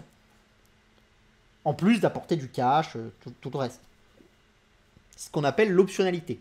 Et généralement, vous avez toujours plus d'optionnalité dans des sociétés technologiques que dans des sociétés industrielles. C'est à peu près toujours la même chose. Parce qu'une société technologique, vous faites des investissements, ce genre de choses. Une société industrielle, c'est très difficile d'avoir de l'optionnalité. Ou alors, c'est de la technologie. C'est par exemple, vous êtes ArcelorMittal, vous faites un investissement de rupture pour essayer de créer de l'énergie, de l'acier bas carbone, avec une nouvelle manière de créer de l'acier dans un laboratoire de recherche. On ne valorise pas votre avancée sur cet acier-là. Si demain vous êtes capable de dire on est capable de le faire et on est capable de faire de l'acier 50% moins cher que nos concurrents qui produit absolument aucun carbone et même qui capte du carbone, en fait vous ne l'avez pas valorisé dans l'actif du groupe, d'accord? Vous vous retrouvez avec un groupe qui du coup a développé un moat par rapport à ses concurrents et du coup vous avez eu ce qu'on appelle pendant un certain temps une optionnalité gratuite. C'est-à-dire que la plupart des investisseurs ne sont pas au courant qu'il y a ça qui est recherché. Ça se développe et ça se met en place et vous payez ce genre de choses. Donc ce qui pose question, c'est toujours la valorisation de ces optionnalités. Soit vous les valorisez pas du tout et pour vous c'est vraiment des choses gratuites, soit vous essayez de les valoriser et généralement les marchés ils oscillent. En ce moment, l'optionnalité elle est valorisée 0. Vous allez dans toutes les sociétés, vous voyez que absolument toutes les optionnalités des sociétés sont valorisées à 0, surtout dans l'univers de la technologie. Vous allez sur d'autres moments, vous avez des optionnalités qui peuvent être valorisées de manière très chère. Ça dépend du moment. Gros problème sur Ubisoft Connect, l'impact est important. Non, mais ça, des bugs sur un service, il y en a toujours eu. Vous avez Facebook qui plante de temps en temps. Vous avez Twitter qui plante. Ça fait peur aux investisseurs. Mais on n'a jamais vu une société perdre des clients parce que son service plante une fois de temps en temps dans l'univers du web. Il y a des jours, Amazon était inaccessible parce que ça buguait. Et ben voilà, ils ont été inaccessibles pendant 3 heures. Ça n'a pas empêché Amazon de devenir Amazon. Il ne faut pas que ça se reproduise. C'est la répétition qui crée un problème au niveau du client. C'est pareil qu'avec votre opérateur téléphonique. Vous avez une fois un soir où la télé n'est pas disponible, c'est chiant, vous allez râler, mais vous n'allez pas forcément quitter votre opérateur. Vous êtes mécontent, mais si ça fait 3 ans que vous êtes dessus et qu'une fois ça bug, vous direz je vais au cinéma ou je bouffe une pizzeria en jouant à des jeux de société avec mes enfants et puis c'est pas grave. D'accord? Par contre, si tous les 6 mois vous avez une soirée où votre télé ne marche pas, à ce moment-là, vous avez une haine envers votre opérateur et vous avez peut-être une volonté d'aller changer d'opérateur téléphonique. C'est la répétition qui crée le problème. On n'a pas ce problème de répétition quand même sur Ubisoft Connect. Donc moi je pense que les marchés ont surréagi à la nouvelle. Alors effectivement ça a atteint l'entreprise pendant quelques jours, Donc forcément, les clients que la société aurait pu conquérir ces jours-là, bah, elle n'a pas pu. Mais dans le trend de long terme d'une société, c'est très négligeable ces petits bugs. Ça n'a pas un impact considérable. Ça a un impact si ça se répète.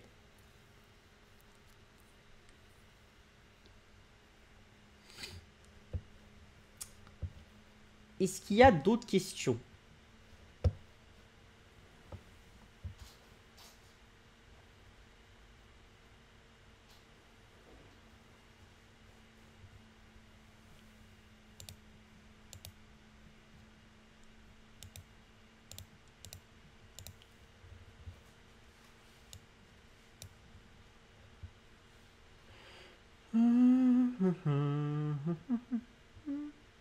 Vous avez plus de questions?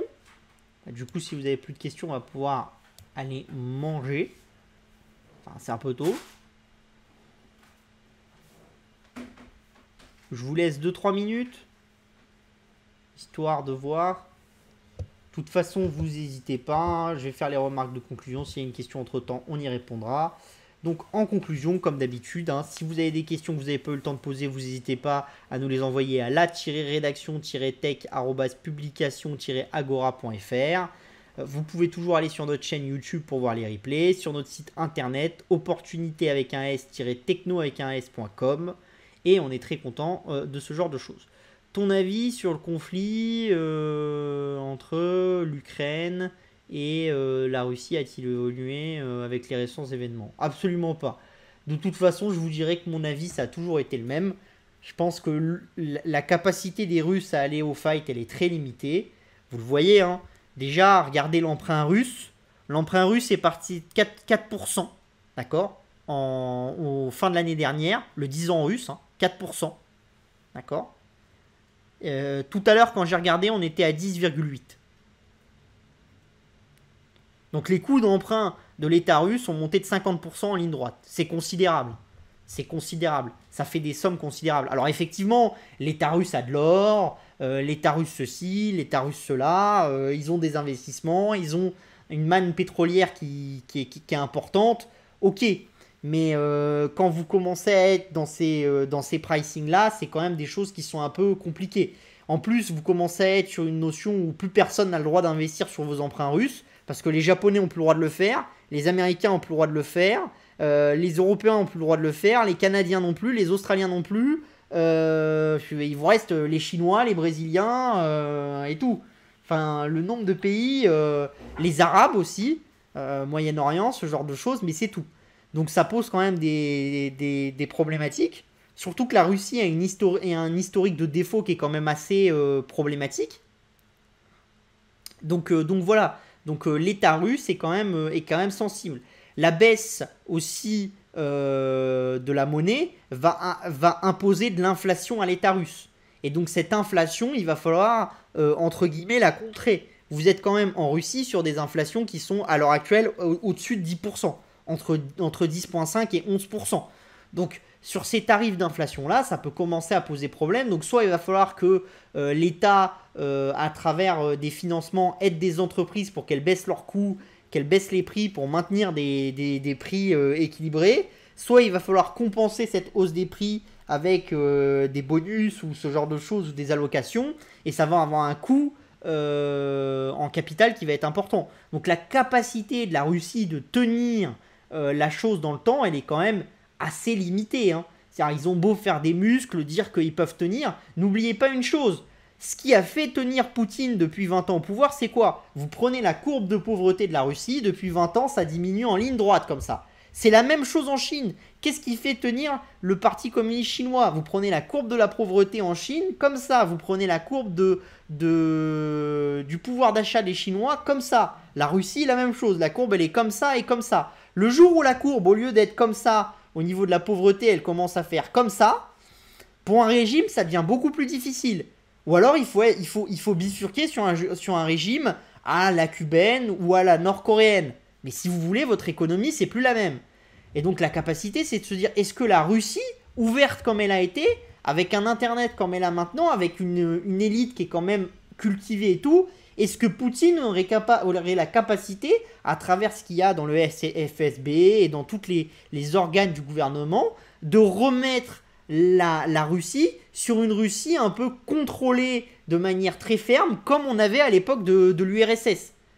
Ça paraît quand même compliqué, parce que vous avez quand même une libéralisation en Turquie, en Russie, qui a quand même eu lieu, au même titre que vous avez eu une libéralisation en Chine qui a eu lieu aussi.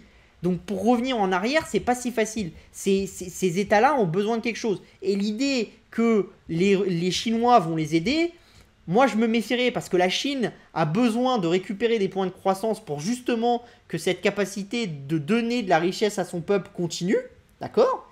Et pour faire le switch de manière saine entre une économie qui était industrielle à une économie qui va passer de plus en plus vers le service, ce switch-là, ils ont du mal à le faire avec une économie en croissance. Et là, pour Xi Jinping, c'est l'univers parfait. Pourquoi? Parce que ce qui peut se passer, c'est que les Européens, les Américains disent « Bah, les Russes, on fait plus rien avec eux. Donc les Russes vont se retrouver avec des matières premières, ils vont essayer de les vendre. Et donc du coup, ils vont les vendre à qui? Bah, à ceux qui sont prêts à acheter des matières premières sous embargo. Et en gros, vous avez les Chinois, les Iraniens, les Turcs, et puis c'est à peu près tout. Donc, ce qui va se passer, c'est quoi? C'est que Xi Jinping pourra aller voir Poutine et dire, bah écoute, ton pétrole, tu le vendais aux Européens 90 $ le baril, moi je te l'achète, mais à 50. Est-ce que tu le vends ou est-ce que tu le vends pas? Et la puissance est plus du côté de Poutine, mais du côté de Xi Jinping. Et du coup, bah, la différentielle entre le coût d'achat des matières premières des Européens sur le marché international et le coût d'achat des Chinois avec une volonté d'aller acheter à un prix d'amis envers les Russes, bah, va faire une différentielle sur le coût final des objets, donc va amener de l'économie en Chine. Et donc forcément, c'est des choses qui peuvent être intéressantes. Donc moi je pense que ceux qui se disent que les Chinois vont être les grands amis de Poutine là-dedans et vont bien soutenir Poutine, à mon avis, je pense pas. Je pense que les Chinois vont être les grands gagnants de l'histoire, parce que sûrement ça va coûter de l'argent aux Américains et aux Européens cette histoire, ça va coûter énormément d'argent aux Russes, mais à mon avis, ceux qui vont être le grand gagnant, c'est les Chinois. Ils vont continuer à faire un peu pression sur Taïwan en disant, vous avez vu, vous avez laissé faire les Russes, alors pourquoi est-ce que nous on pourrait pas? Après tout, Taïwan, ils parlent chinois, c'est chez nous et tout, machin. Donc, dans leur dialectique culturelle et diplomatique, ça va aider Pékin pour toujours envoyer le message que Taïwan, ça doit être chinois, machin, ça va les aider. Ils vont pouvoir faire des parallèles avec le Donbass. Je pense pas qu'ils aient une vocation à aller envahir Taïwan. À mon avis, ils n'ont pas du tout envie de faire ça, les Chinois. Après, si on leur laisse la possibilité de le faire comme on l'a laissé à Hong Kong, ils l'utiliseront, d'accord, mais ça va être assez limité, d'accord. Par contre, ce qui va se passer, c'est qu'à mon avis, voilà, les Chinois, ils vont en profiter économiquement. L'énergie semble être au début de sa phase d'augmentation avec ce conflit. Moi, je suis pas sûr. Je pense plutôt que l'énergie va baisser. Je suis même convaincu que l'énergie va baisser. On se donne rendez-vous dans 6 mois, 1 an. Mais je pense que l'énergie va baisser. Je pense que l'énergie va baisser pour énormément de facteurs. Déjà, je pense que sur des prix actuels, les Américains, les Brésiliens et tout ça sont capables de pomper de manière considérable. N'oubliez pas qu'il y a des pays qui sont structurellement complexes, comme le Venezuela, ce genre de choses, où il y a une perte de pompage qui est importante. La Libye, ce genre de choses. Tous ces pays-là aussi, il y aurait une capacité des Européens et des Américains en cas de conflit de forcer le redémarrage de ces pays-là et de forcer le retournement de la situation dans ces pays. Ça, c'est facile. Et les Russes pourraient rien y faire. Même en envoyant Wagner à côté, si les Américains et les Européens ont décidé de faire un changement de régime au Venezuela, il y aura un changement de régime. Voilà. Faut pas vous le cacher. La CIA, ils ont réussi à faire des changements de régime en Amérique du Sud depuis quasiment 100 ans. Vous inquiétez pas, ils réussiront encore maintenant. C'est juste que jusqu'à maintenant, ils n'ont jamais vraiment eu la volonté à 100% de le réussir. Ils ont aidé un petit peu des branquignoles qui voulaient réussir, mais sans plus. En se disant, si ça marche, tant mieux. Mais il n'y a pas de vraie volonté. Par contre, si vraiment le niveau, l'énergie se monte à des taux qui ne rendent pas l'économie stable, il va y avoir des choses qui vont se passer. Il va y avoir un pompage important des Américains, des Canadiens, et je pense même que l'OPEP interviendra pour éviter une crise, parce que je pense que absolument personne au niveau de l'OPEP a envie d'une crise économique à l'heure actuelle. Donc voilà. Et les Américains et les Européens ont une puissance importante et une capacité de faire pression sur l'OPEP qui est quand même assez importante. Oubliez pas, par exemple, que pour nous Français, ce qui se passe aux Émirats Arabes Unis, qui sont quand même un pays qui est producteur de gaz, c'est que vous commencez à avoir une pression de la part des autorités françaises sur les Émirats Arabes Unis. Pourquoi? Parce que les Émirats Arabes Unis, ils sont attaqués à coups de drone, d'accord? Comme le Qatar, par des milices. Et ils font appel à l'armée française pour gérer ces attaques de drones, parce que malgré le fait qu'ils ont acheté du matériel comme pas possible, bah comme ils sont pas formés ce genre de choses, ils n'arrivent pas vraiment à s'en dépatouiller.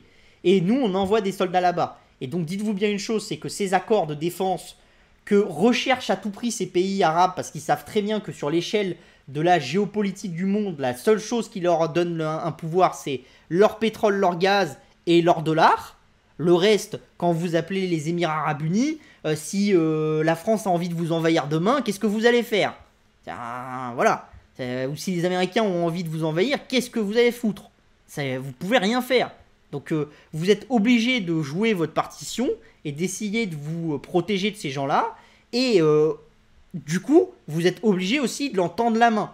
Donc vous n'avez pas non plus une possibilité pour les Arabes de dire aux Européens et aux Américains, bah écoutez, le prix du baril c'est votre problème, nous on va rester dans notre coin, et puis vous avez qu'à payer, puis voilà. Parce que si on tord la vis, ça peut devenir compliqué pour eux, et n'oubliez pas que dans ces pays-là, vous êtes sur des monarchies, et le but d'une monarchie, c'est d'exister encore dans 100 ans. Et donc pour qu'une monarchie existe, il faut qu'il y ait une stabilité.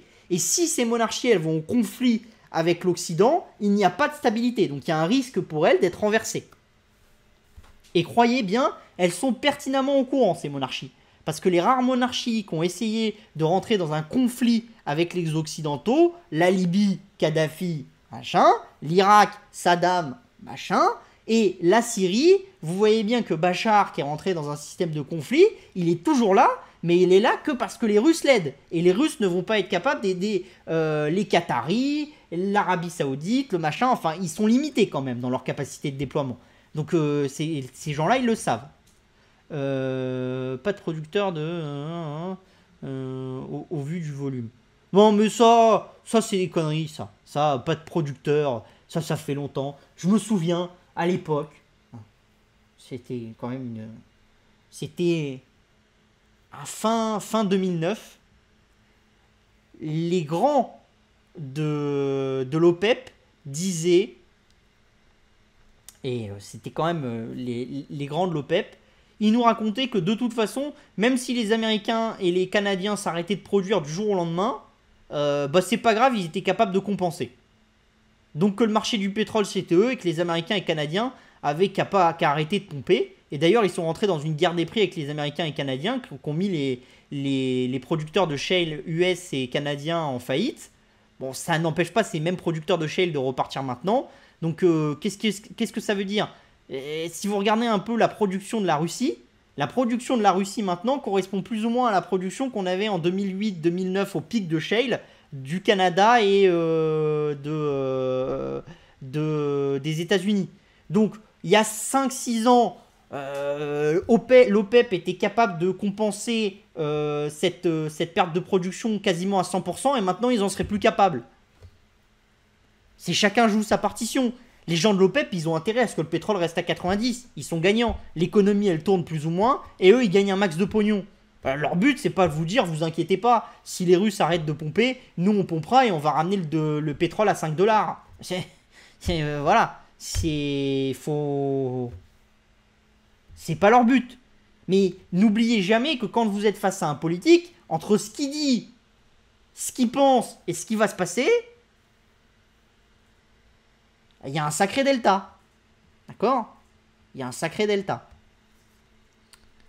Donc ça, c'est des choses sur lesquelles il va se passer pas mal de choses. Vous avez autre chose aussi, c'est que le fait d'avoir des prix aussi hauts maintenant, ça pousse des gens à pomper.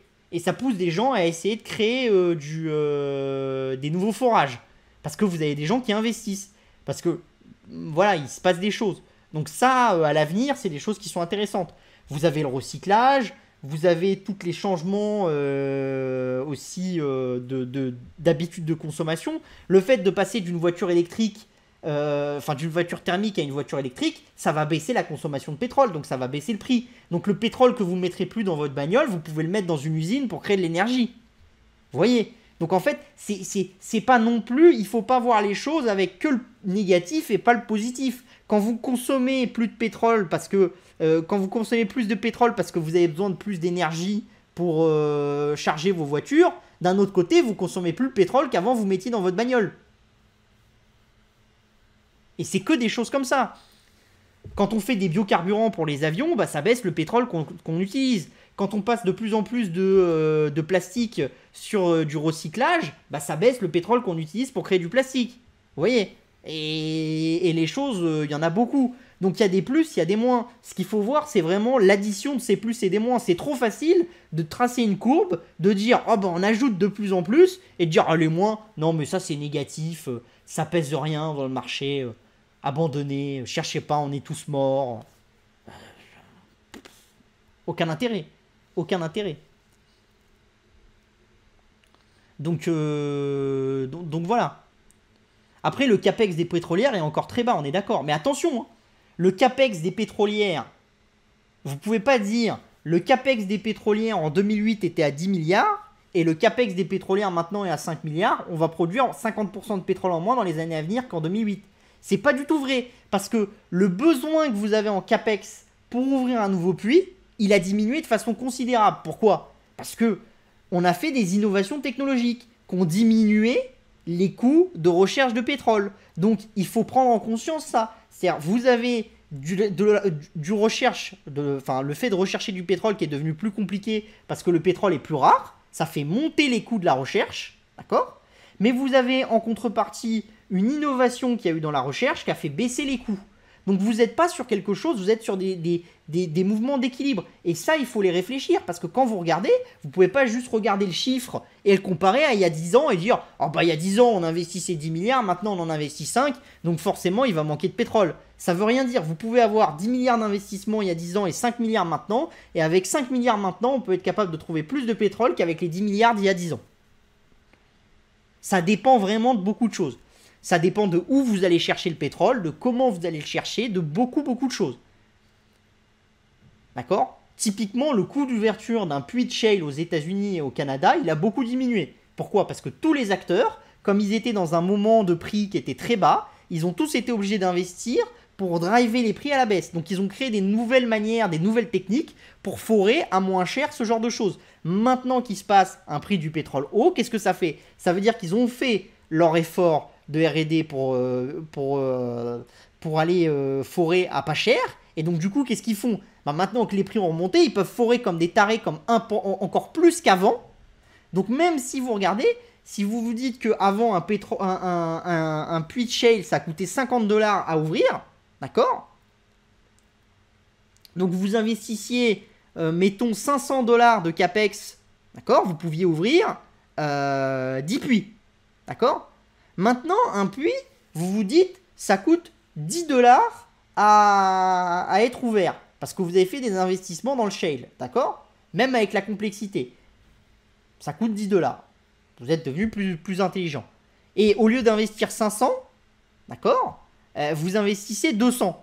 Bah, vous ouvrez 20 puits. Même si, globalement, comme vous allez chercher le pétrole plus bas, le pétrole que vous allez extraire par puits, il est 30% inférieur à ce que vous extrayez avant. Bah ouais, mais comme vous avez ouvert 20 puits, même en partant du principe que les puits d'avant, ils produisaient 100 barils de pétrole par jour, donc comme vous en aviez 10, vous aviez 1000 barils de pétrole. Là, au lieu d'en produire 100, ils vont en produire 70. Vous faites 70 par 20, vous arrivez à 1400 barils. Vous voyez? C'est une mécanique intellectuelle. Et ça, c'est que les choses comme ça qu'il faut Donc voilà. Au niveau des capex, pas vraiment d'accord. Les puits au Moyen-Orient sont creusés de plus en plus profonds, ce qui augmente les coûts. Non, mais je suis d'accord. Mais les puits sont creusés de plus en plus profonds, ça augmente les coûts. Mais ça veut dire que vous avez un investissement pour être capable de creuser de manière profonde. Et donc, le fait de creuser à cette profondeur, le coût de creuser à cette profondeur diminue de façon importante. Vous voyez ce que je veux dire? C'est une question d'investissement. C'est colossal. Mais on va prendre un exemple qui est simple, d'accord? Vous vouliez forer un puits de pétrole dans les eaux profondes au Brésil, d'accord? Au Brésil, ça coûtait, en gros, le baril sortait de là, il y a 10 ans, ça vous coûtait entre 110 et 125 dollars le baril. D'accord? C'était il y a 10 ans. Vous voulez forer le même puits maintenant, donc en eau profonde au Brésil.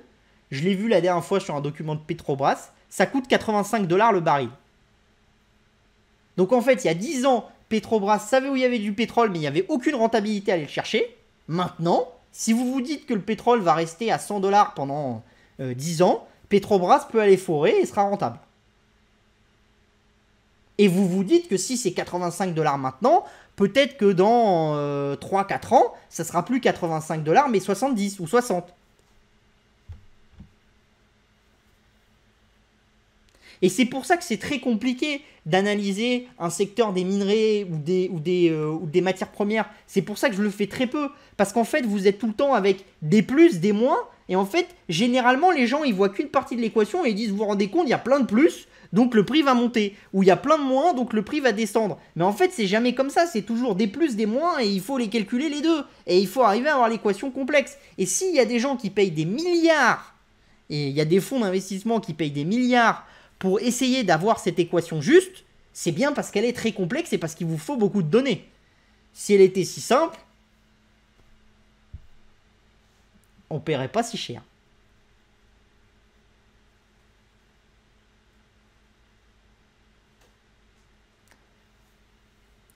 Oui, je suis d'accord avec toi, l'instabilité du baril pose un problème pour les investissements de certains acteurs. Mais ce que tu dis, c'est que si tu te dis que, par exemple, un puits de shale, vous pouvez avoir des puits où vous allez avoir des utilisations du puits entre, allez, 36 mois, d'accord? Et à partir de 36 mois, vous allez le fermer parce qu'il n'a plus de rentabilité. Donc votre but, vous êtes sur des investissements très courts et vous allez rentabiliser de manière très, très rapide. Votre but, c'est quoi? C'est des tout petits puits, c'est d'aller creuser ces tout petits puits et d'aller obtenir le pétrole qu'il y a au fond de manière très rapide, d'accord? Bon, bah, si vous vous dites, comme tu es en train de me dire là, le pétrole va rester à 90 dollars parce que les Russes, parce que machin, et ça va durer tout 2021, enfin tout 2022, et en 2023, les réacteurs d'EDF en Europe, ils sont fermés et tout, donc le pétrole va quand même continuer à être cher et tout ça, vous êtes déjà sur 24 mois, sur vos 38. Donc vous avez de la vision. Donc vous avez un équilibre qui se construit, c'est-à-dire que plus la vision long terme et un pétrole haut, plus les acteurs sont encouragés à prendre du risque et d'investir. Et donc plus ils investissent, plus ils ajoutent de la production. Et donc s'ils commencent à investir trop, ils ajoutent plus de production que ce qu'il y a de demande. Et donc du coup le prix descend. Et en contrepartie, il y a autre chose. C'est-à-dire que l'économie monte, donc le besoin en pétrole augmente. Mais comme on optimise l'économie et on optimise les processus de fabrication, dans certains domaines, le besoin en pétrole pour produire la même quantité de ressources diminue. Et vous êtes obligé de calculer chaque phénomène à part. C'est pour ça que c'est très compliqué. Et les banques centrales le font. Et elles ont du mal à avoir des équations qui sont justes. Donc c'est trop souvent, vous l'entendez sur BFM et sur d'autres, on balance des chiffres par-dessus la chemise en disant « Oh, le manque de pétrole, il est de 500 000 barils. Les compagnies pétrolières, elles ont investi 80% moins que dans les années 2010. Donc, on va être dans un problème d'énergie. » Mais non. C'est pas aussi simple que ça. C'est pareil, c'est les mêmes guignols qui nous disent EDF va arrêter 14 réacteurs l'année prochaine, on va avoir de l'énergie qui est chère. Ouais, mais attendez, ça dépend de beaucoup de choses. Parce que cette année, on n'a pas eu de vent. Donc pendant tout le moment où l'énergie était chère, il n'y avait pas une pointe de vent. Qui c'est qui peut me dire si l'année prochaine va y avoir du vent en Écosse? D'accord? D'un autre côté, vous avez aussi eu des problématiques sur les barrages en Finlande et en Suède, alors que l'année prochaine, normalement, l'EPR finlandais va rentrer en production. Donc vous avez 20% de l'électricité finlandaise qui va être disponible parce que c'est en gros ce que va produire l'EPR. Donc vous avez des plus, vous avez des moins, il faut les additionner. Mais c'est pas si simple. C'est pas si simple. Mais moi j'ai quand même la vision simpliste de dire que tout le monde a intérêt à ce que les prix de l'énergie soient corrects, sans être comme on avait vu en 2020 à moins de 0 $ le baril, c'était une connerie, d'accord? Ou à 20 $ le baril, mais sans être non plus à 150 $ le baril. Voilà. Ça, c'est de la spéculation. Et je pense que tout le monde, aussi bien les gouvernements, les entreprises, les milliardaires, ont intérêt à ce que l'économie tourne et donc à ce qu'on soit à un baril de pétrole entre, allez, 60 et 90 $, avec des fois des petites directions vers 100, 105, 110, et des fois des petits moments où ça descend vers 45. Voilà. C'est à peu près le trend. Et je vois pas pourquoi, même avec le problème de la Russie, ils arriveraient à faire passer le trend à 150 $ le baril. C'est un truc qui m'étonnerait. Donc voilà. Ou alors, ça se fait en une journée. C'est-à-dire, voilà, demain, les Russes, ils vont attaquer l'Ukraine, ils rentrent. Le baril de pétrole, il nous fait 30% dans la journée. Tout le monde se met à jouer des options. Pendant 2 semaines, il arrive à 150. Et puis après, il se casse la gueule aussi vite qu'il est monté. D'accord? C'est possible. Hein. Oubliez pas le bois américain. Le bois américain pour les maisons, il s'est fait une érection de x6 avant de redescendre tout aussi vite. Ça a duré 3 semaines. Alors, qu'est-ce qu'on en a entendu parler aussi? Moi, je me souviens, hein, à l'époque, le bois comme ça, qui avait monté, j'étais en voiture. Comment ça s'appelle? J'étais en voiture avec un mec, d'accord, qui était mon chauffeur. Et c'est un mec qui gère qui avait 2 boulots. Il faisait chauffeur de VTC, là. Enfin, de véhicules, voilà. J'ai quand même passé 3 heures avec lui parce qu'il m'a amené de Paris à Caen, hein. Donc ça faisait quand même une certaine trotte. Et il gérait des forêts en parallèle aussi, parce qu'il il bossait avec son père, enfin je sais plus trop quoi, voilà. Et on a parlé forcément, parce que c'était le moment où le prix du bois américain était en hausse, et il me disait, ouais, tous les investisseurs sont intéressés par les forêts européennes, le prix va continuer à monter, parce que tout le monde veut construire des maisons, des machins, des trucs et tout. Enfin bon, c'était un mec du secteur, et il m'expliquait par A plus Z que, en fait, on n'avait pas construit assez de forêts, et pas fait une sélection des arbres correcte depuis des dizaines d'années, que du coup le prix allait continuer à être aussi haut, que les gens en voulaient, et que du coup, bah, c'était un bon investissement. Je lui ai dit, je suis sûr d'une chose dans la vie, c'est que se retrouver avec des prix du bois américain aussi chers, ça ne durera pas plus de 6 mois. Ah, ça n'a pas duré plus de 6 mois. Parce que de toute façon, c'est mécaniquement impossible. Pourquoi? Parce que si ça dure plus de 6 mois, tous les gens qui voulaient construire des maisons, quand le fait de construire une maison en ossature bois, ça passe de 25 000 $ en moyenne à plus de 60 000 $, bah les gens, ils construisent plus en ossature bois, ils construisent en béton.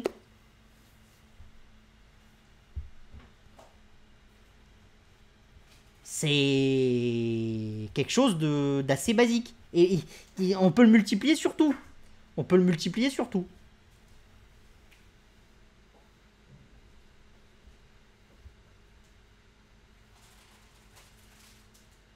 Ah oui, mais que ça soit inflationniste, je suis d'accord. Ce que je veux pas qu'on dise, c'est dire qu'on était sur une énergie qui était avant entre 50 $ le baril et 80, on va dire. On va passer vers quelque chose qui va être de 60 à 90, donc c'est inflationniste. Ce que je veux pas qu'on dise, c'est que c'est la fin du monde et qu'on va se taper une inflation de 350% parce que le prix du baril, il va aller à 150. Je suis pas d'accord. Et n'oubliez pas une chose, c'est que, ok, il y a des choses qui sont inflationnistes. Le prix du baril, le prix de l'électricité. Peut-être qu'on va monter sur un prix d'électricité sur un nouveau palier qui est un palier qui est un peu plus haut que le précédent. Ce que je veux dire, c'est qu'on va pas être sur une explosion. Parce que de toute façon, si on est sur une explosion, l'économie, elle tourne plus. D'accord? Donc ça, faut être apocalyptique pour nous dire qu'on va être sur une explosion. Donc, et effectivement, peut-être qu'on va avoir dans l'inflation mondiale 5 points d'inflation qui sera due. Mais bah, je pense que 5 points, c'est déjà beaucoup. Mais allez, 3 points, on va dire, qui va être dû au prix de l'électricité globalement qui va monter un petit peu et au prix de l'énergie au niveau global qui va monter un petit peu. Mais d'un autre côté, vous aurez de la déflation sur plein d'autres secteurs. On en a parlé au début de cette vidéo-là. Donc, c'est la même chose. Vous me dites, va y avoir de l'inflation. Oui, va y avoir de l'inflation sur tel secteur, mais va y avoir de la déflation sur l'autre. Donc, en fait, quand vous faites à chaque fois, il faut qu'à chaque fois, vous preniez le plus, le moins et que vous additionniez. Et donc, dès que vous faites de la macro, la plupart des gens, ils extrapolent un environnement microéconomique, ils vous montrent quelques trucs qui les intéressent, quelques données qui les intéressent, et ils vous disent, regarde, j'ai raison. Ça va se passer comme ça.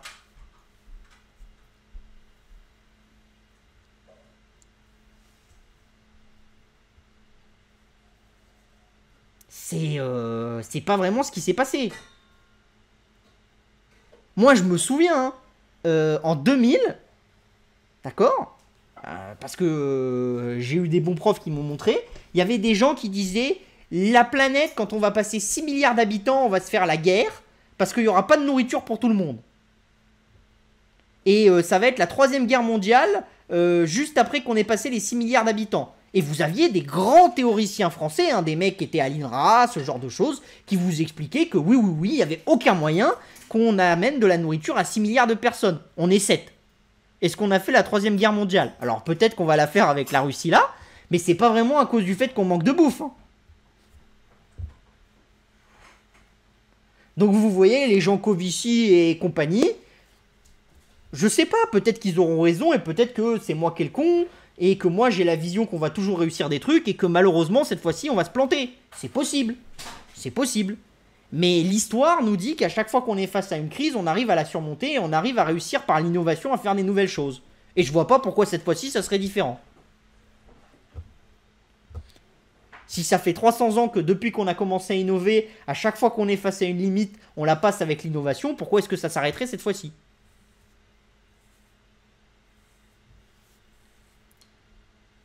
J'en sais rien des sanctions pour la Russie. C'est très politique, ça, je sais pas, ça dépend de ce que Poutine va faire. Enfin, ça, c'est de la politique à la petite semaine et ça m'intéresse pas. Enfin, voilà, moi je vous dis ce que je pense. Je pense que Poutine, il a pas d'intérêt à aller en Ukraine.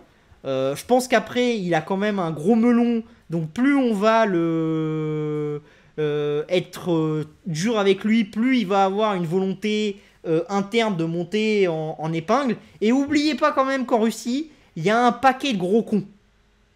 D'accord? Et ça, faut pas l'oublier. Parce qu'en Russie, dans le gouvernement, vous avez la même chose que dans l'école primaire de votre fils. C'est-à-dire, pourquoi est-ce que quand on arrive dans certaines écoles primaires, on se retrouve avec des gamins qui sont parfaits, qui sont bien élevés, et ils sont capables de prendre un gamin de leur classe et de lui faire passer la pire année et de lui faire les pires crasses tout au long de l'année. Alors que tous les gamins, on les prend tout seuls chez eux, ils sont tous gentils. Parce qu'il y a un effet de groupe.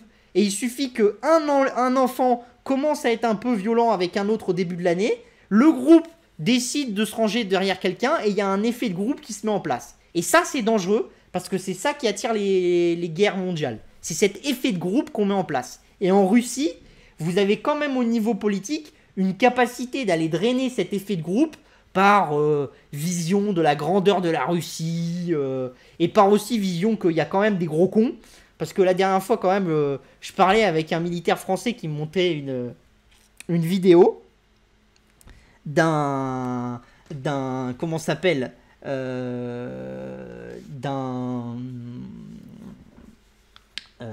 comment ça s'appelle d'un membre de l'extrême droite suisse, de l'extrême droite russe, d'accord. Cette personne disait que oui, la grandeur de la Russie allait être restaurée le 22 février, enfin machin, tout, bidule, ceci, cela, et tout ça.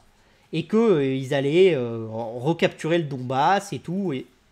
Donc quand j'ai vu ça, je me suis dit, putain, le mec est vachement bien informé, il doit y être. Donc je me suis un peu renseigné, j'ai parlé avec lui, et il se trouve que c'est un mec qui va souvent voir Poutine, et que malgré le fait qu'il soit de l'extrême droite, il y a des liens entre Poutine et lui, parce que politiquement, c'est quelqu'un qui est utile à Poutine. Après, j'ai été voir des vidéos de lui, vous le voyez, il y a 3 ans, il est face à une petite blondinette toute gentille dans une émission qui est une plutôt libérale. Il la traite avec des mots que je pourrais pas employer sur Twitch et il l'insulte de tous les noms. Mais jamais vous verrez ça en France. Jamais. Bah ça, quand vous êtes avec des mecs comme ça, il y a une capacité de s'auto-machiner le bourrichon qui peut aller très loin. Donc vous avez quand même un besoin de certaines personnes de modérer les propos. Après, ce que je vois quand même en Russie, c'est qu'il y a des gens qui sont très haut placés, qui ont quand même des propos qui modèrent un petit peu la chose. Par exemple, on l'a vu avec Medvedev, qui a quand même été Premier ministre et qui a quand même beaucoup aidé Poutine. Il a plutôt été conciliant, Medvedev, pendant le moment du vote, en expliquant que il fallait voir avec les Américains et tout, mais que s'il n'y avait pas de progrès, il fallait annexer le Donbass, mais qu'il fallait faire attention quand même au peuple russe, à la stabilité mondiale et tout. Donc il y avait quand même un pour et un contre. Vous n'étiez pas tous là qu'avec des gens comme ça, comme le gros con d'extrême droite qui vous dit faut annexer, faut qu'on montre à tout le monde, nous la belle Russie, machin, truc, voilà. Donc, il y a quand même des gens sérieux en Russie. Alors, il y a beaucoup de nationalistes autour de Poutine, donc je pense qu'il y a une capacité de se monter le bourrichon qui est quand même vraiment violente, mais je fais quand même confiance à une partie du peuple russe et des élites russes pour que ça parte pas non plus dans l'extrême inverse. Je suis convaincu qu'il y a quand même une limite. D'accord ? La Russie, c'est pas la Corée du Nord. Donc voilà. Mais après, sur les sanctions, je pourrais pas répondre parce que j'en sais rien. Et que si je vous disais ça, ça serait entre guillemets comme jouer au loto et ça n'a pas d'intérêt. Enfin, c'est pas ce qu'on veut. Ce que je peux vous dire, c'est qu'il y a des boîtes qui sont sensibles. Hein. Par exemple, Société Générale, comme ils ont une banque en Russie, c'est une boîte, il faut faire attention quand même. Voilà. Bon, du coup, je pense qu'on a fini hein, pour la Russie. Donc, voilà, hein, comme d'habitude. Hein. Comme je vous ai dit tout à l'heure, on recommence. Hein. Si vous avez des questions, vous n'hésitez pas. La-rédaction-tech-publication-agora.fr, notre chaîne YouTube, notre site internet, opportunité avec un S, techno avec un S.com. Et aussi notre offre New Tech Insider Europe à 59 €. Vous cliquez sur le lien juste en dessous de la vidéo et vous pourrez vous abonner si mes avis vous intéressent et que vous voulez des avis plus ciblés sur la bourse et qui vous donnent des moyens d'essayer de profiter de ce que je pense pour gagner de l'argent. Donc je vous dis à la semaine prochaine et je vous souhaite un très bon appétit. Bye bye.